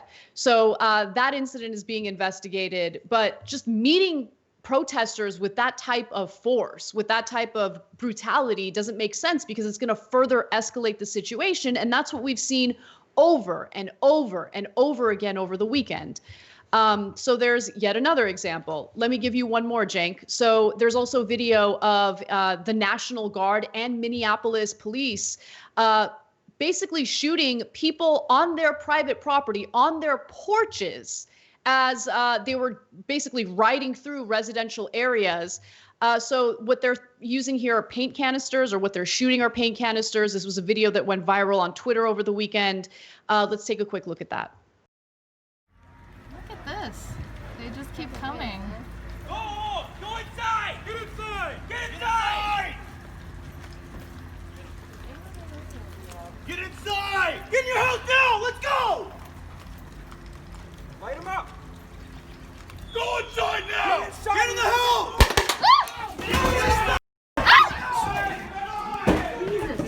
Get in, get in, get in, get in, get in, get in! Get in!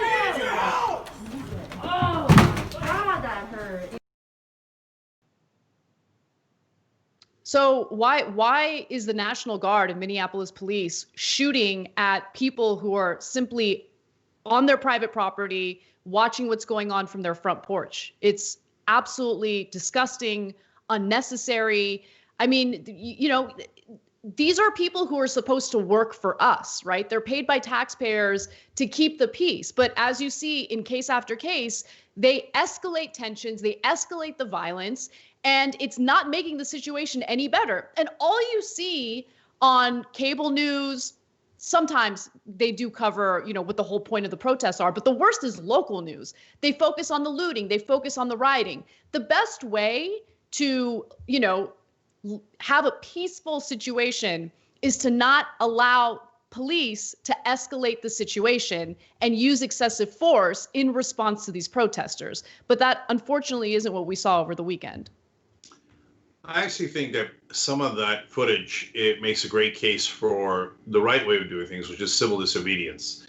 And you know, if the protesters use force or the looting breaks out, it allows for television to smear the whole movement and is counterproductive. On the other hand, if you're sitting in your car and the cops break your window and tase you in the car, it's obvious they're the ones at fault, and hence they got fired in Atlanta. And so that's way, way more effective. And so I don't even know if those two in Atlanta were doing civil disobedience, but if they were, I think they handled it fairly well. And so, look, honestly, in a lot of ways, television is a cancer. So what do they focus on? Fires and looting, nonstop. I don't know how it is in your area, but in LA, and I'd be surprised if it was different where you are, they're obsessed with that. And so almost no context at all as to why the protests are happening. Yes, everybody knows George Floyd was killed, but they don't talk about the dozens of African-American men who were killed unarmed. And it makes it seem like, oh, these people are protesting because of, as one reporter in LA said, one cop did something wrong to one person, which is outrageous way of looking at it. I mean, every day I still get surprised, and you're right to call me naive for it, even after all this, and even after we accurately assess what the problem is on local news, cable news, etc. But I am still stunned by how shallow the news reporters are. I mean, the minute they have to talk without a prompter, they're toast. They don't know anything. I don't know that 3 local news reporters in the country could tell you who Tamir Rice is. I mean, they give no context at all. So what do? They do riot porn, looting porn, fire porn. And so when they do that, it not only then doesn't explain why there's such anger and justifiable frustration, but it makes it seem like, oh, they're doing this for fun and to steal stuff and to burn things down. And man, for the protesters, that's counterproductive. And yes, I mean, the problem is that mainstream media will just almost never give the movement and the community its due. And they're just not good at their job. To be fair to them, we think their job is giving you the news, and maybe we're wrong. And maybe their job is to enforce compliance and complacency and get you to buy the junk during the commercial breaks. So I mean, their objective is entertainment. There's no question about it. It's the whole "if it bleeds, it leads" mentality. Anything that's sensationalistic, anything. I mean, I was watching local news, like a local Fox affiliate last night, and the only thing that they were willing to cut away from looting coverage was a high-speed chase, right? It's all of the, nonsensical, unimportant, sensationalistic stuff. And look, this is the kind of stuff that I think they need to talk about. There's one more video I want to show you. And it features a child in Seattle who was pepper sprayed by cops. Take a look.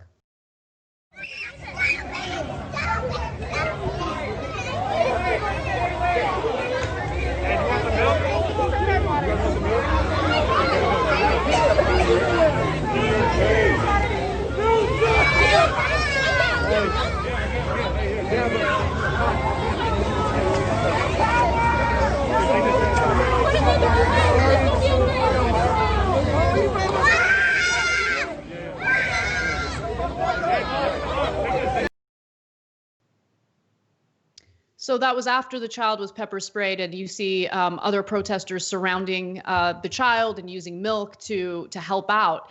But when you're indiscriminately pepper spraying people and meeting them with this type of brutality, it's just not, first of all, it's not the humane way to do things, right? It's immoral.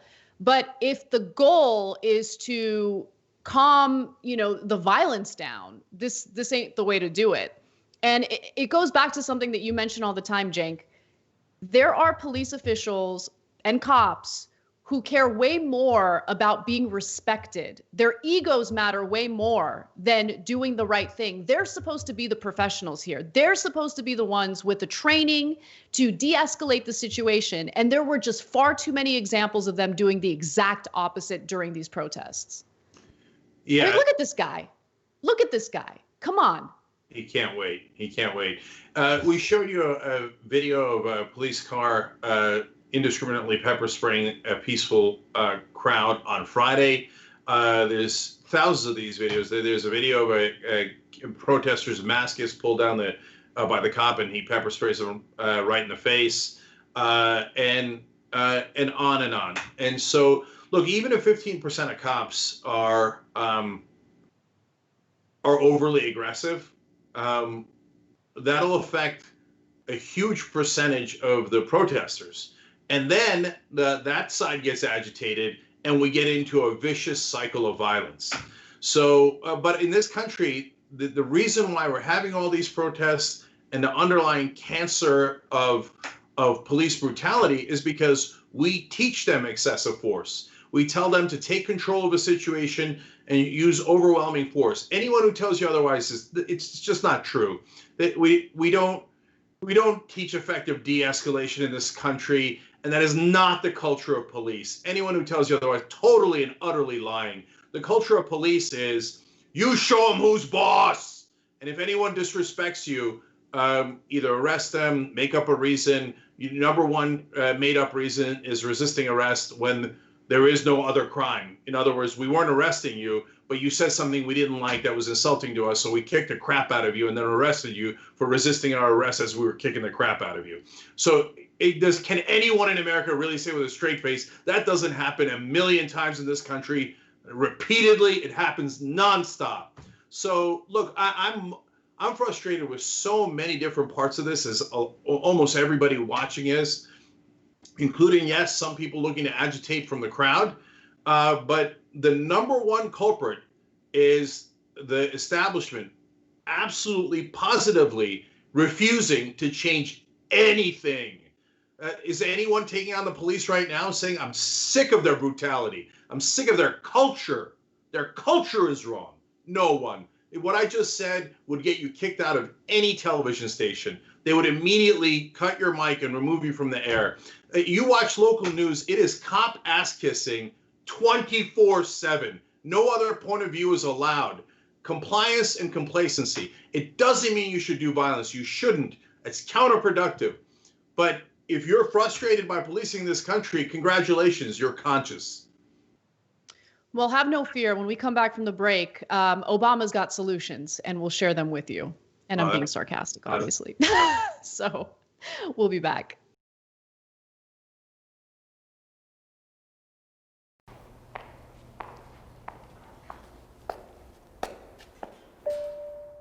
Can you name the representative of your district? The representative of my district, oof. I have no idea. I actually don't know who the representative of my district is. Do you know what the corporate tax rate is? I think it's pretty high. I should know this. Like in between 20, 25%. I don't know. How many amendments are in the U.S. Constitution? Oh no. This brings me back to grade school. I should know this because I was a history major, but I do not remember. I don't know that. I don't know. I don't know. I have no clue. Nope. I don't know the answer to that one. You don't know? I didn't know. It's time to change that. We live in the best country in the world. We live in the most powerful country in the world. We love our American freedom, but only half of us take part in the political process. Only half of us vote. We don't fulfill our duties as U.S. citizens to make this country a better place. It's time that we use our voices as a team, as a country, to become better. We will stand up. We will be empowered. We will stay educated and informed about politics every single day because it's our responsibility. And Politiscope just made it easy for you. So join me, join us, and let's be Americans.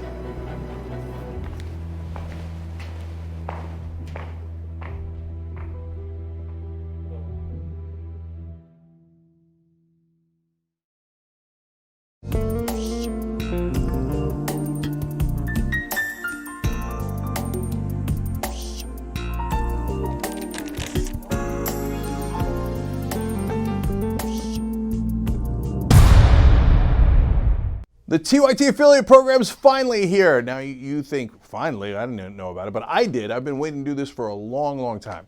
Why? Because it's the best win-win we got. When we make money, you make money. When you make money, we make money. Hey, that's how we're supposed to do it as progressives. We're supposed to do it together. So this way, we're not the Young Turks, you're the Young Turks. How many times have I told you that? And now in this case, that actually even applies to us selling membership together. Now look, another part of the win is that you get to spread the message about the progressive point of view. And that's awesome. So we're doing good in the world, but on top of that, you get commission on it. So all you gotta do is set up your free account. Once you complete that easy process, you receive your free personalized link, and then you start sharing that with everybody, and then voila, you're in the ball game. Look guys, I'd ask you to do this anyway because it's important to spread the message and it's important to keep the lights on to support independent media and the home of progressives. But in this case, I think it's even better because then we get to grow together, and you know, every little bit helps, not just for us, but for you guys. So if this could be a nice way to get a little bit extra cash while doing something wonderful in the world, well, I love that. So that's why we thought of this, and we hope that you participate. And I'm really, really psyched about it. Let's do this together.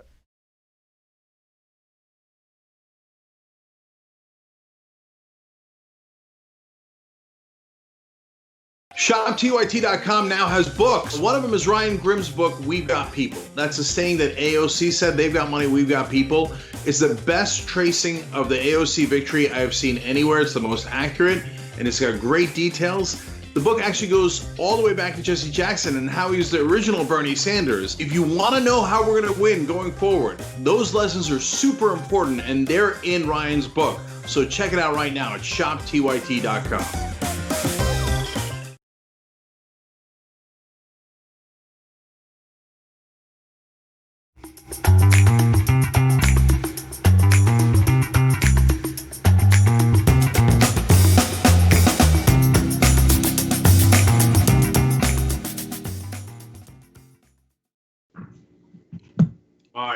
Young Turks, Cenk and Anna with you guys. Let's go to our members section for comments first. Jared says the protesters did not surround the vehicle. He's talking about the one in New York. The cops could have simply backed up. Remember Sean Bell, they shot him multiple times for driving at cops. The cops claimed that they couldn't see behind them. They were more worried about running people over behind them. Well, that's a funny excuse because you knowingly ran people over in front of you. So anyway, Jared, overall, good point. Jay Hufford says de Blasio is a total failure. He was disastrous on COVID and disastrous on this. I think de Blasio's problem is he's caught in the middle. He critiques the police, but then the police roar back at him, and then he says something good about them, and then he loses the protesters. Unfortunately, in this case, he is really showing weakness, and by weakness, I mean just lead, and have the courage to lead. On the other hand, other folks that wrote in on YouTube Super Chat made a good point. And Twitter, the New York police had his daughter at that point. This is an insane situation. She had gone to the protests and they had taken her, and now she's back with them. But I mean, this country is totally, utterly devolving.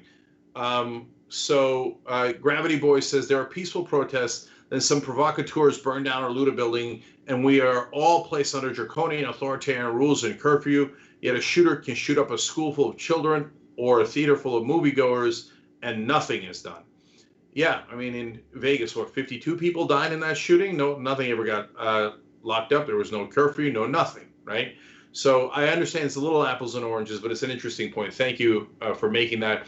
By the way, our members get their comments read first. They make our show possible. So tyt.com/join and become a member. On YouTube, you can hit the join button below, and there are a couple of layers, and hopefully it explains it well for you guys. Let's go to YouTube Super Chat. Christina Pinkston says, Cenk, Anna, why aren't you out on the streets? Well, that's a fair question, and it has a little bit of a depressing answer. So these are tough times. First of all, coronavirus is not over. You still have that, and you still have significant violence in LA, right, from the police and from everyone else. And if you're CNN, you have liability insurance, you have extra security, you have billions of dollars to play with. So it's harder for us to put our people out there without all the protections that they need. So yeah, we don't have a crew. If we're to go out and cover it, which is what we'd like to do, we're going out by ourselves. And if we're lucky, we might get one camera person.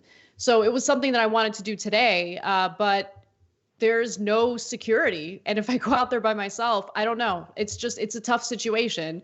Plus we have one person, doing the job of like multiple people at like a regular news place. At CNN, you have a segment producer for every single little segment. Whereas with the main show, there's no teleprompter, the hosts do their own producing. Like, it's not as easy and clear cut as you guys think. And yeah, security is a problem. So if I go out there and I get hurt, who's going to do the main show? Who's going to produce the main show? Like, it's a lot more complicated, and I wish we had the resources to do it. But I do have some video that, we got from a protest in LA today. It was a peaceful protest. My husband went out there and talked to a few people. We'll show that video later in the show. Guys, we don't ask for resources for fun and games.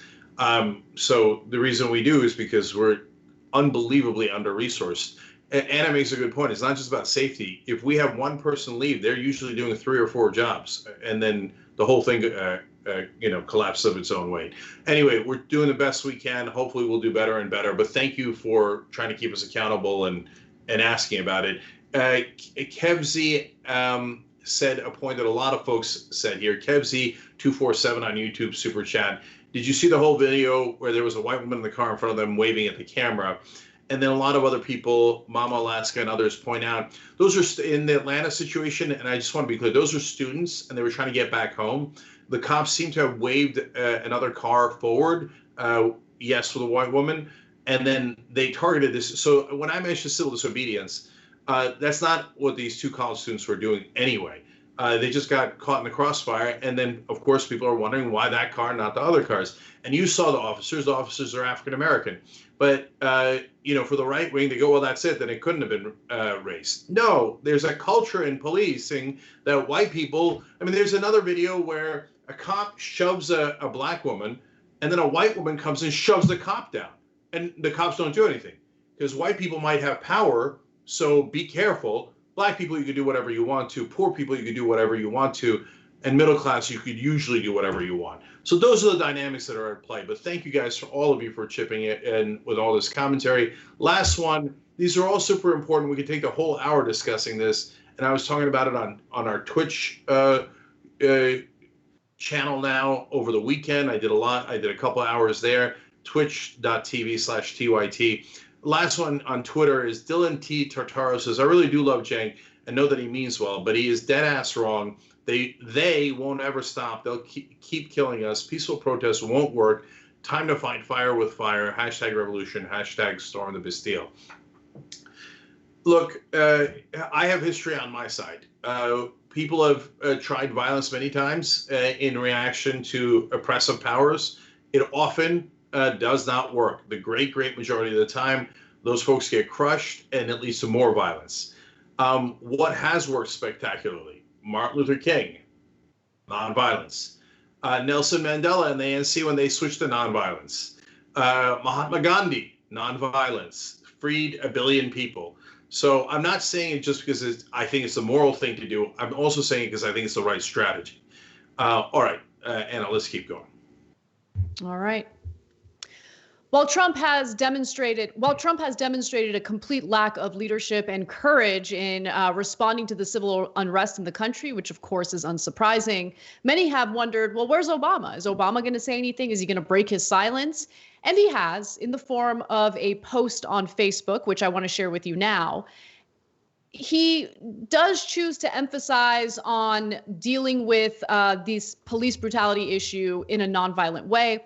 He says the small minority of folks who have resorted to violence in various forms, whether out of genuine anger or mere opportunism, are putting innocent people at risk, compounding the destruction of neighborhoods that are often already short on services and investment and detracting from a larger cause. Let's not excuse violence or rationalize it or participate in it. If we want our criminal justice system and American society at large to operate on a higher ethical code, then we have to model that code ourselves. So he denounces the violence in his post. And then he starts talking a little bit about what the possible solutions can be. So I want to share that with you. He says, I've heard some suggest that the recurrent problem of racial bias in our criminal justice system proves that only protests and direct action can bring about change, and that voting and participation in electoral politics is a waste of time. I couldn't disagree more. The point of protest is to raise public awareness, to put a spotlight on injustice, and to make the powers that be uncomfortable. But eventually, aspirations have to be translated into specific laws and institutional practices. And in a democracy, that only happens when we elect government officials who are responsive to our demands. Now, I want to go to a video featuring Cornel West. He was interviewed by Anderson Cooper. And I think he does a far better job in responding to this type of rhetoric than I ever could. So let's just quickly watch that video and we'll discuss. You've got a younger generation of all of these different colors and genders and sexual orientations saying, we won't take it any longer. But you know what's sad about it though, brother? At the deepest level? It looks as if the system cannot reform itself.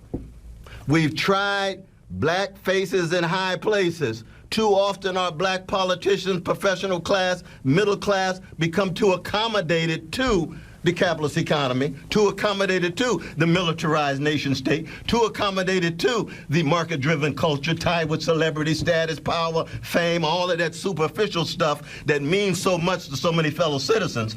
And what happens? What happens is we got a neo-fascist gangster in the White House who really doesn't care for the most part. So I thought that was an interesting statement because he specifically calls out, the tokenism that we see in politics all the time, right? And it doesn't work. This whole notion of, well, we elected a black president, so that's all it takes. But no, that isn't all it takes. Obviously, under the Obama administration, we did story after story after story of police brutality, which led to absolutely no change, which is why we're seeing what we're seeing on the streets right now.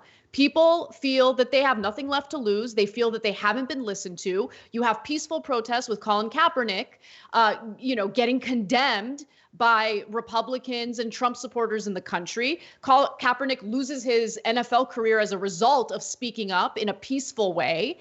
And so now people are like, all right, well, if you don't like our peaceful protests, and by the way, I do want to note, most of these protests are peaceful, but some people have engaged in looting and rioting.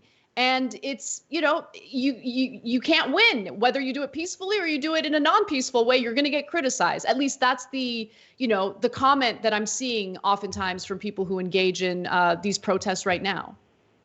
So I love what Cornel West said. And the tokenism is exactly right. We talk about Fox News uses different minorities for their purposes. They'll bring on black commentators to blame black culture for violence, and they'll bring on Middle Eastern commentators to blame all Muslims for violence, and so it's a tactic we're all familiar with.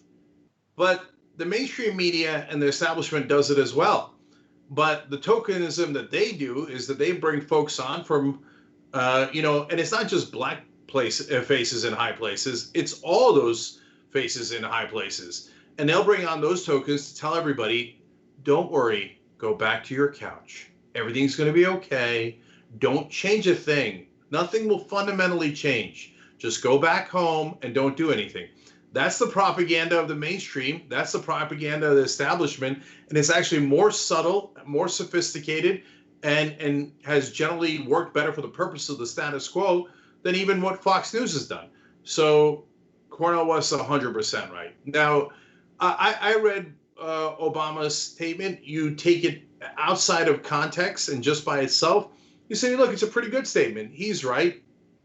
Obviously violence is not the right answer here, but we do need fundamental reform, etc. But it's not outside of context. It's inside the context that Barack Obama was president for 8 years. And what did he do? At best, incrementalism. Don't get it wrong. It's not true that he didn't do anything. He had the Justice Department go to different police offices that were totally out of control. Missouri was a good example, St. Louis, Ferguson, etc. And they try to reform those police departments. Trump has rolled all of that back. But really, in the scope of the massive iceberg of a problem that we have, the change he did was not systemic. I don't want to go as far as calling it cosmetic, but it was incremental. It was small. And why? Because the system would have yelled at Barack Obama if he had done more. And he's part of that system. I'm not trying to absolve him at all, not 1%. And so same thing with drugs. Marijuana possession has put millions of Americans behind bars, has taken away the lives and liberties of so many people, especially minorities in this country. Obama wouldn't even remove it from a Schedule I drug. So don't come tell us now about, oh my God, I guess we got to reform the system. You had 8 years when you were the most powerful man on earth to reform the system, to help African Americans, to help the community, to stop the police abuse. And honestly, Obama, as a representative of the establishment, failed to do that. They didn't have the courage to do it, or maybe the inclination to do it. But either way, it didn't get done. And now things have, as we unfortunately predicted, have boiled over, and there are pitchforks in the streets. So now you tut those folks, and I get it. And again, it's a measured approach, but Obama's measured approach is how this system steamrolled us in the first place. Yeah, and also, look, I get the focus on what Obama did directly, like for police reform, but also think about the consequences of other policies that were implemented by the Obama administration. The Obama administration expanded on Bush-era foreign policy, including expanding the war in Iraq and Afghanistan. That meant, a surplus of military weaponry. Okay, and where did that military weaponry go?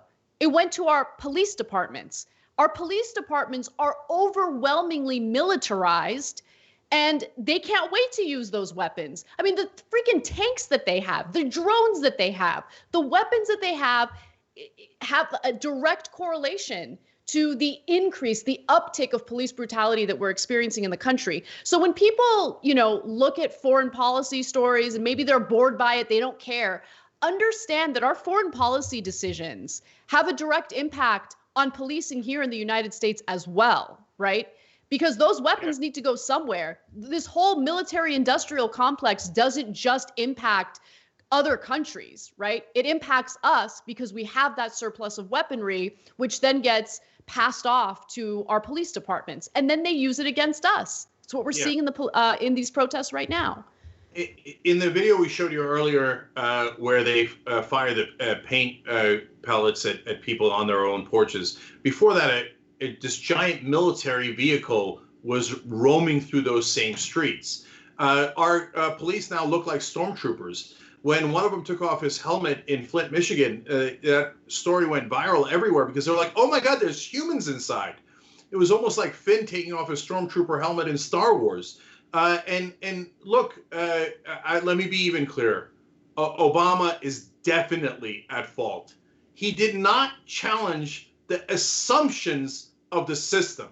When he was president, he aimed for, and at best, sometimes got, small incremental change. He believed in his core that that was the best we could do. He was fundamentally wrong about that, and he let us down. At the same time, it doesn't mean he equals Trump. He's 1,000 times better than Trump. Trump is a maniac, neo-fascist, as Cornel West pointed out. Obama, when you see him compared to Trump, looks amazing. He's an intelligent person who can at least fake empathy and maybe has some empathy. But at the end of the day, did he do any structural change so this time bomb wouldn't go off? No. And it's not just about the time bomb. And that's what people are worried about now because, oh my God, there's unrest in the streets and it might affect me. But it was also not fixing the core of it, which was crushing African Americans more than anyone else in this country. He should have done more. And you can say, oh, it's easy to say that. Well, look, man, if you get to be president of the United States for 8 years and you're still trying to find excuses for not doing something, it ain't me, it's you that's the problem. When we come back from the break, we'll talk about the response from Donald Trump, which has shown what a complete weak coward he really is.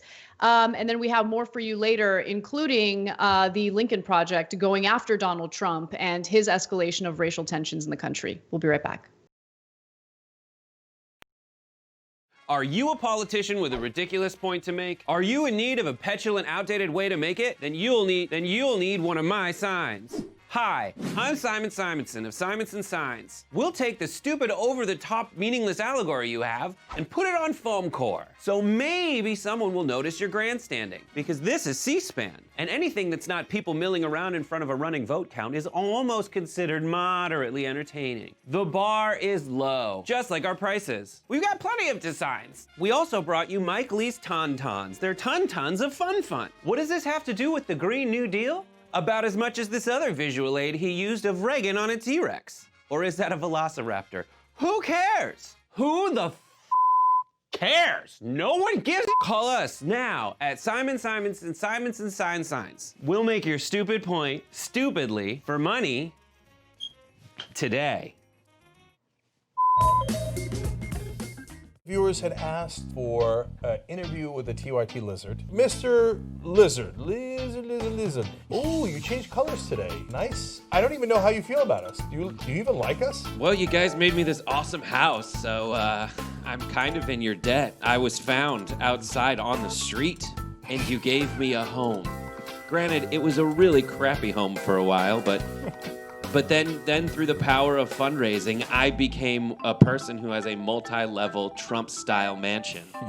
You do. By the way, you never looked better, man. Normally, you're just green or just brown, but today you're in mid-lizard, right? I'm not very smart. I'm a lizard, so I don't know how the science works. I guess this is just my mood. It's not every day that thresholds like this are broken. I'm just so excited. I can't contain my pigmentation. And now you're showing it off. Yep. Yeah, I've never seen the lizard like this before. You want to know how you could save money and save the planet? Hello, I got an awesome option for you guys. Aspiration.com/TYT. You plant not 1, not 5, 10 trees when you sign up. You know what trees do? Not a big deal, but one large tree can provide a day's supply of oxygen for up to 4 people. That's 40 people's oxygen just by signing up at aspiration.com/TYT. Sign up for a free spend and save account right now at aspiration.com/TYT. That 300 million is a pretty good number, we were doing a press release on it, and I got all worked up. And I said, okay, well, that's the size of the U.S. population. You know what our next target is? The size of the entire world on the road to 6 billion. Although by the time we hit it, it'll probably be 7, maybe 8 billion. Not a big deal. A couple of days ago on the TYT network, we passed 1 billion views. What the hell? What the hell? That's a big freaking deal. 2 billion views. What now? Sorry. What did we do? 2 billion? 2 billion. They said it couldn't be done, but it was done. We just crossed 5 billion views on YouTube. I mean, imagine 10 years ago thinking, one day. We looked at you like, are you nuts? Young Turks crosses 6 billion views. Young Turks has just passed another milestone, 10 billion views. Damn. Guys, as we're all home, we're using the internet way more. You need your internet protected. You don't want prying eyes in there. No hackers. Dun, dun, dun, dun, dun, dun, dun, dun, dun. They're there. Actually, they're now more active than ever. So make sure you got a VPN. NordVPN has been with the Young Turks for a long time. They're one of the best services available. So NordVPN.com/TYT, and you get a free month extra. Plus, you get 70% off of a 3-year plan. NordVPN.com/TYT. Are you a politician with a ridiculous...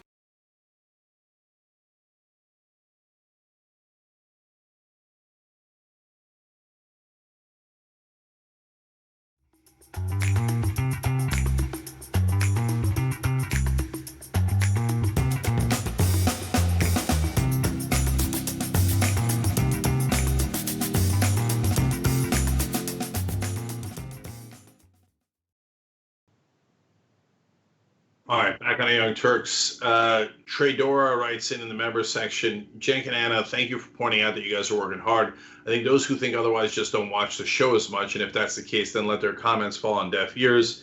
We real fans are here. Thank you for your hard work. Look, I appreciate that. To be fair to the last comment I read in the last segment, I think that they want us to be covering the protests in the streets. It's not an unfair request, and I have a plan for eventually doing that, but it is unfortunately going to take more money, more time, etc. We got to work on that. We'll try to do the best we can for you guys, as much as our budgets and safety and all that will allow. All right. No more trigonometry writes in. Obama loves that tranquilizing drug of gradualism that MLK warned us about. 100% agree. Leon Cooperman's Tears says, Chang, nonviolence is the way you get real change, but only when there is a threat of an alternative. We need the sticks to make the carrots appealing. We will win with nonviolence, but it will be because of the people willing to put fear into the equation. So that's an interesting point. I'm not sanctioning that point. All I'm saying is what is hard to argue with is that if this were not happening, would we even contemplate change? And the answer is super obvious. No way. This system will not change unless it absolutely positively must. Otherwise, it'll, oppress us for the rest of time. Last one, there's too many of these, but it's Nicolette here in the member section. Represents what a lot of people wrote on YouTube, Super Chat, and Twitter as well. She says, I was so enraged when I heard a local newscaster say that things would change if all those people in the streets voted, without saying anything about the systemic voter suppression and the apathy that keeps people from the political process. We tried playing by their rules and they spit in our faces. No justice, no peace. I'm sorry, I'm going to read one more that's also very representative. Eclectic Miss Chelania says, electing people is going to solve things. You were president of the United States for 8 years, Barack. Things actually got worse for minorities and the 99% during your presidency overall. You promised hope and change and left us with neither. No one will ever hold you accountable for your role in allowing this human misery to continue. Here, I'll prove his point. After this show is over, I'll tweet what I said on the show here about how Obama is accountable, and I guarantee you that mainstream Democrats, blue checks, and mostly media will rain holy terror on me. And they will say that I'm the biggest monster you could possibly find for criticizing Saint Obama, guaranteed.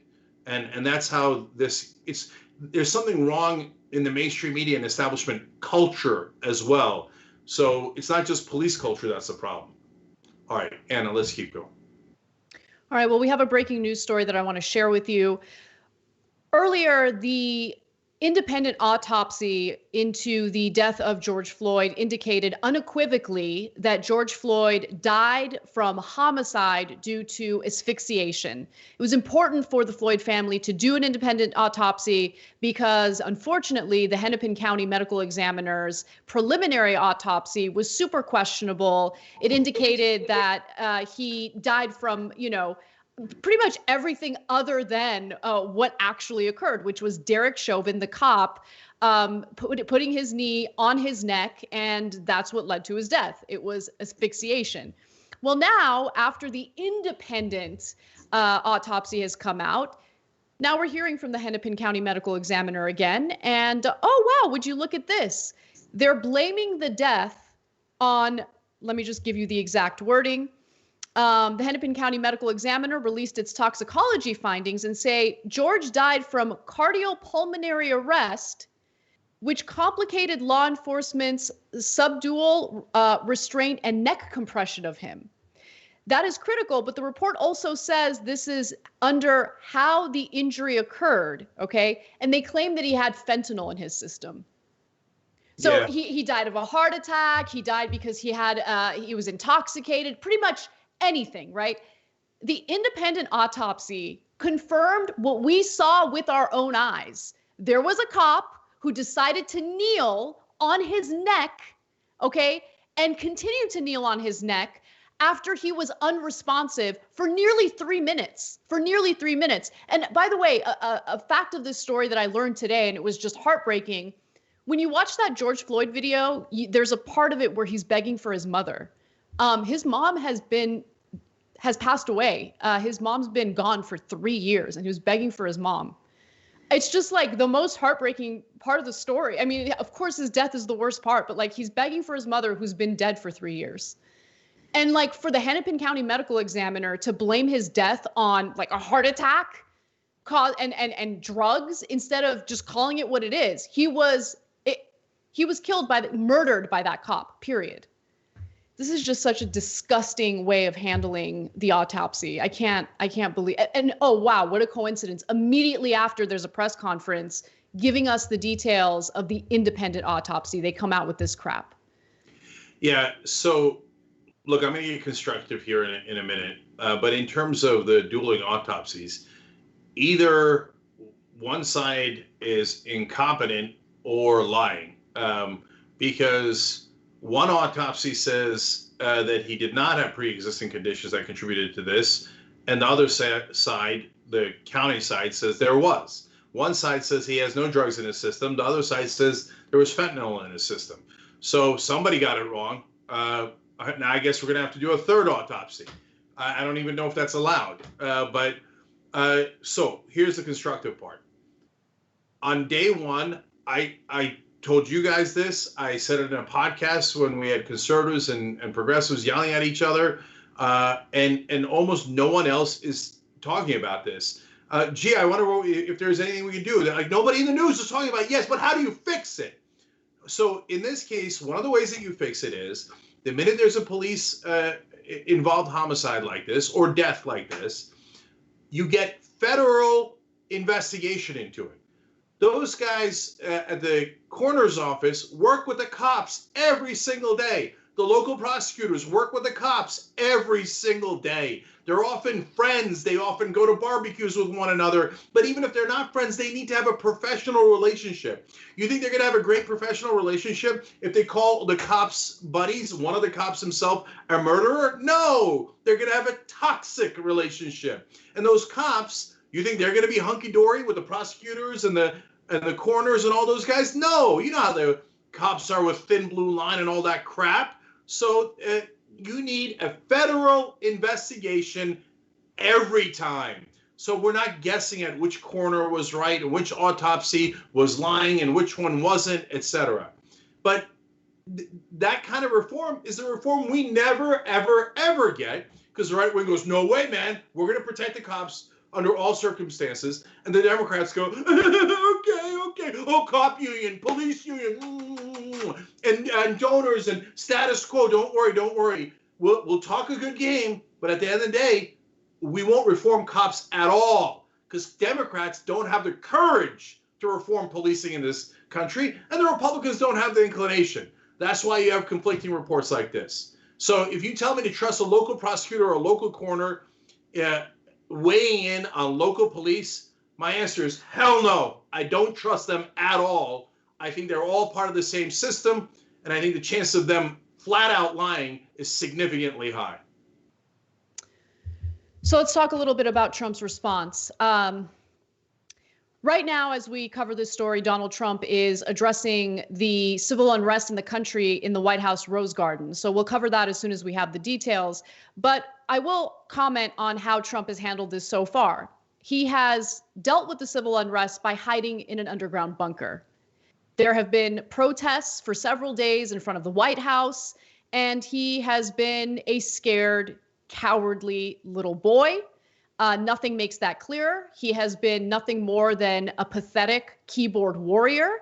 His solution has been to stoke tensions and to declare Antifa a terrorist organization, something that he literally can't do because it's not an actual organization.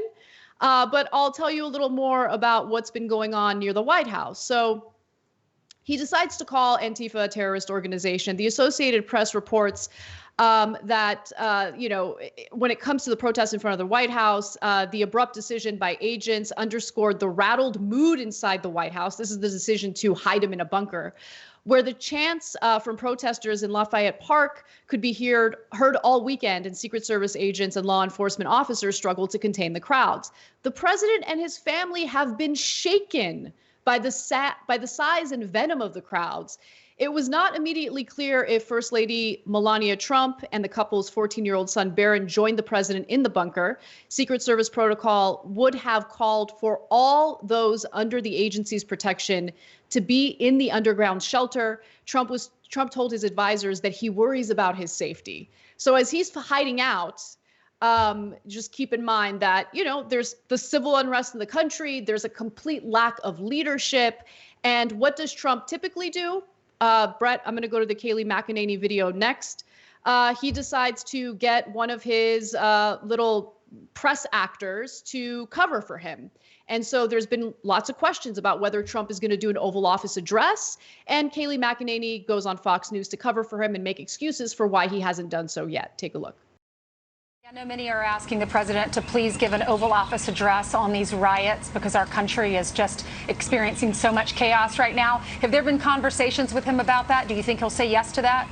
The president has addressed this repeatedly. So I looked, and going back to the first day he saw this video, he has addressed the absolutely horrific video of George Floyd. He's routinely addressed, both in his remarks less than 48 hours ago, the issue of law and order in our streets. He's issued several statements. But here's the thing, Ainsley, a national Oval Office address is not going to stop Antifa. What's going to stop Antifa is action. And this president is committed to acting on this. He has several meetings pertaining to that today.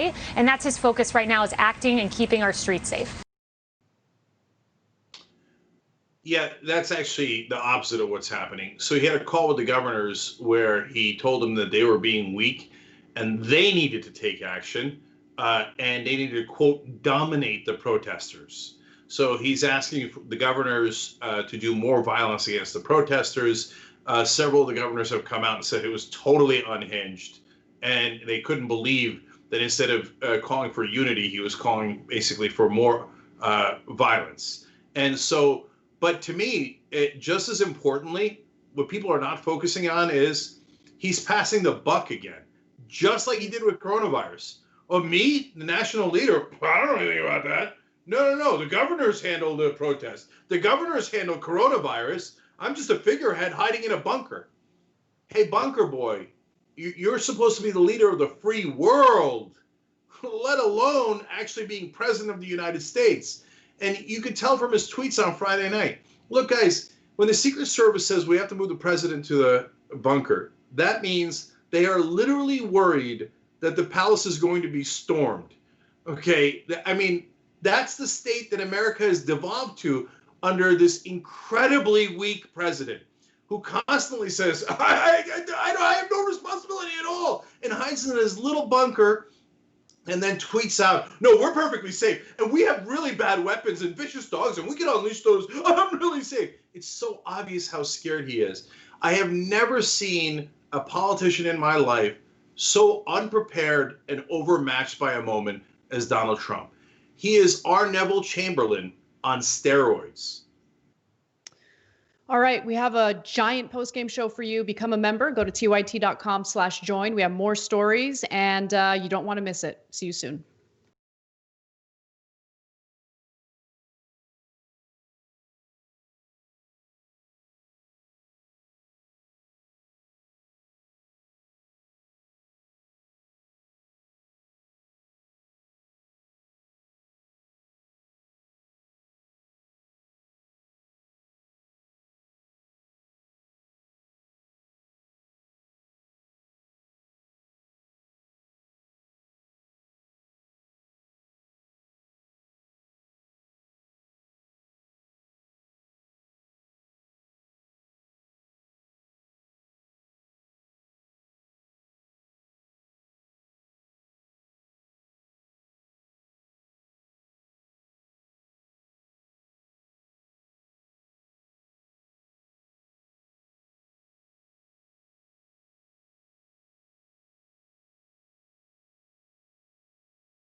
It's okay.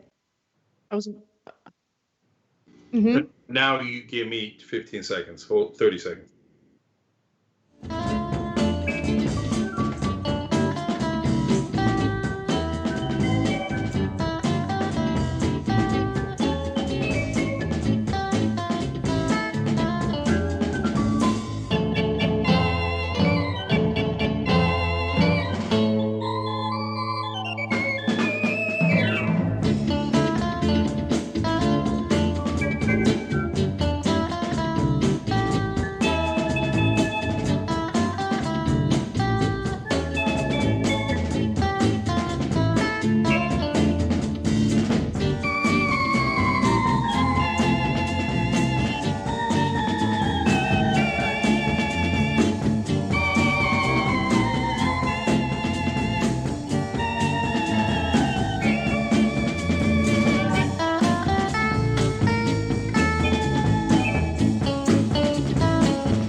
Back on post game, Cenk and Anna with you guys. Donald, it took us a tiny bit longer than usual to get back with you guys because Donald Trump has done an absolutely mental declaration in the Rose Garden just now. Brett, is the video ready yet, or are we doing that a little bit later? It's ready now. Okay, so breaking news, and it's pretty dramatic. Anna, you got it. Donald Trump, for the first time, has addressed the civil unrest in the country. He did so in the Rose Garden, and he's about to do something terrifying and unprecedented. Watch. That is why I am taking immediate presidential action to stop the violence and restore security and safety in America. I am mobilizing all available federal resources, civilian and military, to stop the rioting and looting, to end the destruction and arson, and to protect the rights of law-abiding Americans, including your Second Amendment rights. Therefore, the following measures are going into effect immediately. First, we are ending the riots and lawlessness that has spread throughout our country. We will end it now. Today, I have strongly recommended to every governor to deploy the National Guard in sufficient numbers that we dominate the streets. Mayors and governors must establish an overwhelming law enforcement presence until the violence has been quelled.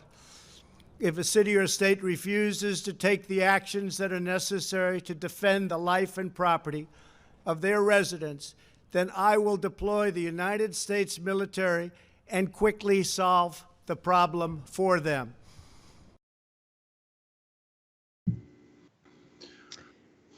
Okay. So he's telling governors, he has threatened governors who refuse to use the National Guard to respond to the protesters, that he will deploy the U.S. military to these U.S. cities to deal with the protesters themselves. That's what Trump is going to do. Yeah, there are two parts of that that were crazy. One, why did he mention the Second Amendment in this context? What was that about? He's talking about Second Amendment rights, but none of the protesters have mentioned the Second Amendment. Those rights are not in any jeopardy.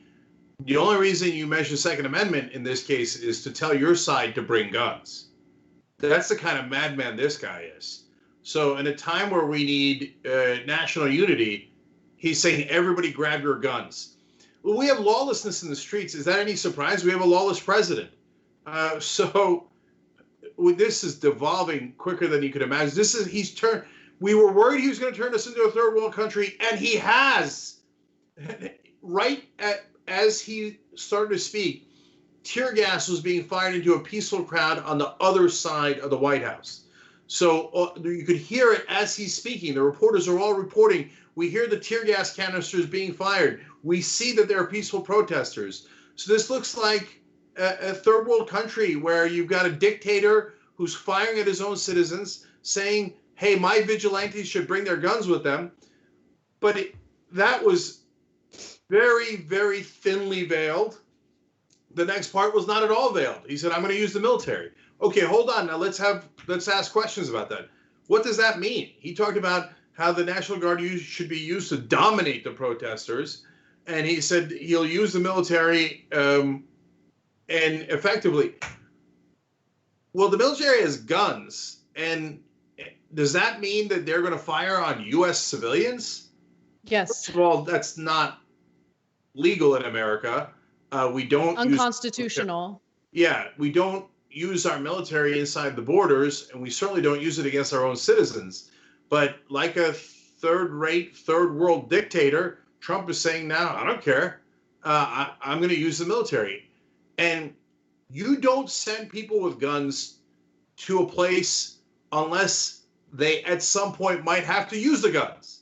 So if he starts sending military into the streets, we're going to have our own soldiers killing our own citizens. That's insanity.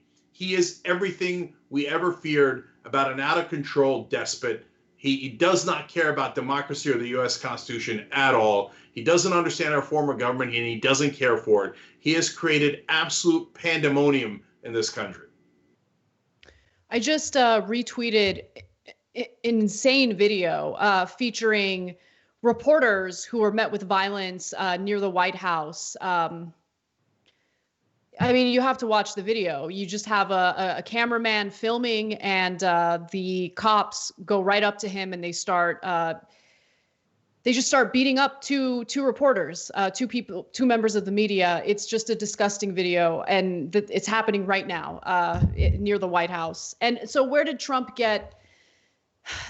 Where did he get this idea from? Well, we heard a little bit from Tom Cotton, a Republican senator from Arkansas, who urged the use of military force against these protesters.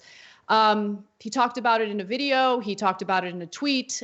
Here he is on Fox News discussing the notion of using the military against Americans. Take a look. If local law enforcement is overwhelmed, if local politicians will not do their most basic job to protect our citizens, let's see how these anarchists respond when the 101st Airborne is on the other side of the street.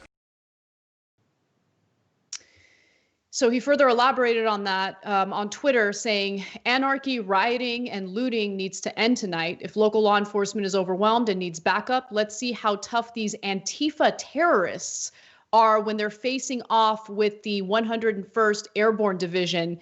We have zero tolerance for this destruction. And by the way, the military term no quarter means a commander will not accept the lawful surrender of an enemy combatant and suggests the captive will instead be killed. No quarter is a war crime under the Geneva Convention, to which the U.S. is subject. But under Trump, the U.S. is subject to nothing. There are no rules. The Constitution doesn't matter. The rights of American citizens don't matter. You know, Don Lemon just said that Americans need to wake up. The U.S. media needs to wake up. We are teetering on becoming a complete dictatorship. And I think he's absolutely right. Using the military against its own people is exactly what a dictator would do. So the Republicans in the Senate backed Donald Trump nearly 100% as he broke countless laws, and they absolved him of those crimes during the impeachment process. Then they stood by as he bungled coronavirus and over 100,000 Americans died. And they have not broken ranks with him at all. And now, not only are they not breaking ranks, but they are encouraging him to send the military after U.S. citizens. This is from the folks who believed and said that they believe in the Constitution. Hilarious. They never believed in it. And they're natural-born authoritarians. They would end our democracy in a heartbeat. But what 101st Airborne against what? Minneapolis? Is the 101st going to bomb Minneapolis? Are they going to mow them down? Are they going to use, what kind of weapons are they going to use, Senator Cotton, you monster? And so imagine if Democrats had said anything like this. we're going to use the 101st against right-wing protesters. Oh, you know what? Those Bundy guys, they're not only showing up and committing violence at times, but they took over federal property. They pointed their guns at cops, and they said they were going to murder cops. Well, I guess under Tom Cotton and Donald Trump's logic, Obama should have said, yeah, now I'm using the military, and we're going to go and kill every one of those guys. Now, what would the Cotton and Trump say? That, oh, my God, our beloved constitutional rights, these despots, how could they do this? And see the federal government's taking over. Now, the federal government, they celebrate the federal government, big government, taking over and oppressing its own citizens. They're monsters through and through. And guys, in mainstream media, it's not just Donald Trump. He represents the entire Republican Party, and every one of those senators and congressmen are backing him. If they're not backing him, this is the time to speak up. Otherwise, I don't want to hear anything about how Trump is an aberration. No, the Republican Party is authoritarian. They love tyrants. They hate our Constitution, and they're proving it. They're proving it right now. It is not hyperbole. That is exactly what they're doing right now. You know, Republican lawmakers like Tom Cotton only like to cite democracy, the Constitution, freedom, liberty, when they want to judge other countries. And I just want to quickly read an old tweet of Tom Cotton's in response to the Hong Kong protests. He said, quote, on Twitter, "The police violence against protesters in Hong Kong is unacceptable. We must support these brave individuals standing against Chinese Communist Party tyranny and pass the Hong Kong Human Rights and Democracy Act." That's rich, considering what he just advocated for against American citizens practicing their First Amendment rights in going out there and protesting. So, and by the way, it's no mistake that they're conflating the peaceful protests with the rioting and looting that takes place. That is not a mistake at all. So I just have a question for Tom Cotton and Donald Trump. We know the FBI and the Anti-Defamation League both have confirmed that the majority, if not the entirety, of right-wing domestic terrorism in this country has been right-wing. Okay, so does that mean we could use 101st Airborne against right-wing groups if a Democrat becomes the president? It's a serious question. They just said they're going to use the military, and Trump said Antifa, whatever the hell that is, an amorphous non-group. An ideology is now a terrorist organization, and he's going to use the military. So are we allowed to use, if a Democrat wins, are we allowed to use the military to crush right-wing groups that we declare to be terrorists? That's literally what you're doing. So I don't see any reason why we couldn't do that to the right wing. I don't see any reason. Now, of course, you know, Democrats, they're never going to do it. They're just going to tut-tut. But I just want them on the record. Is there a reporter in the country? Is there a single reporter in Arkansas? Ask Tom Cotton, is it okay for a Democratic president to do the same exact thing against right-wing groups as you were suggesting should be done to left-wing groups and protesters? Man, anyway. All right. Look, there's two things there's two different things here. One is Donald Trump authoritarian against democracy, against the Constitution? From day one, I've said absolutely everyone is underestimating. He's not for show. It's not for distraction. It's not for strategy. That is what he believes in his core.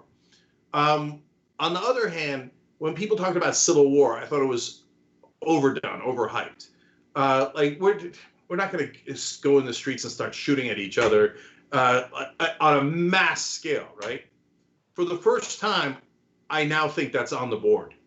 I still don't think it's going to happen, but it's a non-zero percentage at this point.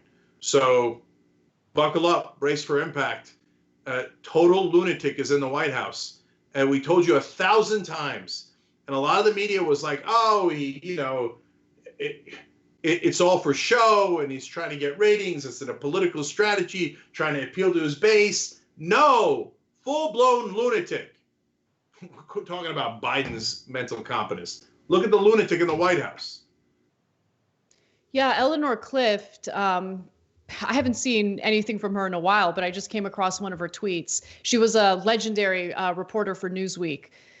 She tweeted that for the first time, she's concerned that Trump is going to utilize a military coup in order to stay in office. Yeah. Once he starts using the military inside the country, there is no end to that slippery slope, because he could just keep using them, and then nobody can stop him. Congress can't stop him. Congress doesn't want to stop him. The courts won't stop him. No, he puts those boots on this ground, and there's no check left. There's no limit left. And that is brought to you by the entire Republican Party. My frustration and anger at the media for absolving Republicans of their complicit actions in supporting every monstrous thing that Donald Trump has done is unimaginable. The media is the worst. They love those establishment Republicans. They love establishment Democrats, and they'll do anything to kiss their ass. By the way, Tom Cotton's a monster, right? He's the one that egged Trump on in the first place. You see anybody on cable news going off on Tom Cotton? No. Tom Cotton's still part of the establishment. So they're still in the middle of kissing his ass. So I'm going to get more and more graphic as we go. All right, let's go to the next story.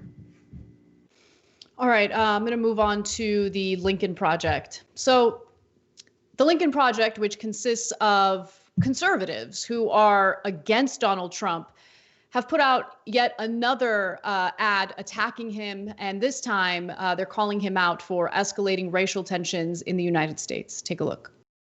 Men who followed this flag 150 years ago knew what it meant. Treason against their country. The death of the United States. America defeated the men who followed that flag. Those with honor surrendered and cast it aside forever. So why does it keep showing up today at events supporting Donald Trump? And why does he call the folks who carry it very fine people? I think there's blame on both sides, but you also had people that were very fine people. What does it say that they're all in for Trump? What does it say that he won't condemn a flag of hate, division, and losers? Will not replace us! For us, it says this is a time for choosing America or Trump.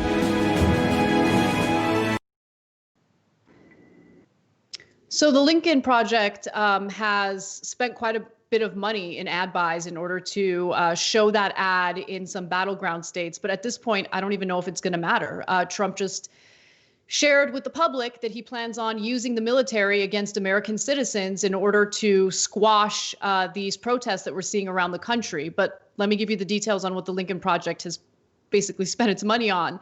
This is now the 5th video produced by the group, and it comes with a $500,000 ad buy for the video spot, which will be run in battleground states like Florida, Wisconsin, and Michigan, as well as in Washington, D.C. And by the way, the Lincoln Project isn't the only organization full of conservatives who disagree with Trump and his handling of the civil unrest in the country. Some of the worst people in this country are also criticizing him, including Mike Cernovich, who says, does Trump have dementia or something? Because sitting on his fat ass right now isn't the right move. Lisa Booth, who's a Fox News pundit, says we are leaderless now. Where are our leaders? Where is Donald Trump? This is a leadership vacuum, and we need him to fill it. He needs to lead. And conservative Ian Miles Chong mocked Trump for his all caps Law and Order tweet by responding, doesn't look that way. The entire country is on fire. But, you know, as always, Trump's response now is to use more brutal force, this time with the military. The military, where the vast majority of our discretionary budget has gone, our taxpayer money has gone toward empowering it, you know, purchasing new and improved weaponry for it. Now it's going to be used against us. What happened to the military fighting for our freedom and for our constitutional rights? the right to protest is part of our First Amendment right. And now the military is going to be used against us in practicing that constitutional right based on what Trump is calling for. Okay, I want to be clear. There are a lot of different camps here. The Lincoln Project is the Never Trump Republicans. And these ads are so good, it's almost like they watch the Young Turks. What do we always say about the Confederacy? Their number one crime, their motive, what they did was treason. And we've been saying that now for close to a decade. Now, you might say that's obvious, but that's language that people in the establishment never use because it was uncivil and might offend some people in the South. And then near the end, they said he was a loser. In the other ads, they called him weak. This is exactly the right approach. This is the approach that we've been asking for 5 years in taking on Donald Trump. Everybody knows he's a monster, but you have to undercut his perceived strengths and call him what he is: weak, a loser, someone who doesn't believe in America, etc. So that's one camp. The right-wingers that Anna quoted, my understanding is that they want Trump to be even tougher. So they'll probably like his speech saying we'll use the military against protesters. So they're not the good guys. They're pushing Trump to be even worse than he currently is. So they're probably thrilled with the Rose Garden speech. No. What's incredible is the deplorable conservatives who have supported Trump and want a stronger response or reaction from him are the same ones who cry like little bitches about censorship on social media platforms. Nonstop, incessantly, like, oh, we're the victims because we can't monetize certain content. Now, these are the types of people who support constitutional violations by the president and using the military against people exercising their First Amendment rights. That's who these people are. So the third camp is Democrats. And what they're saying is, oh, right, nothing.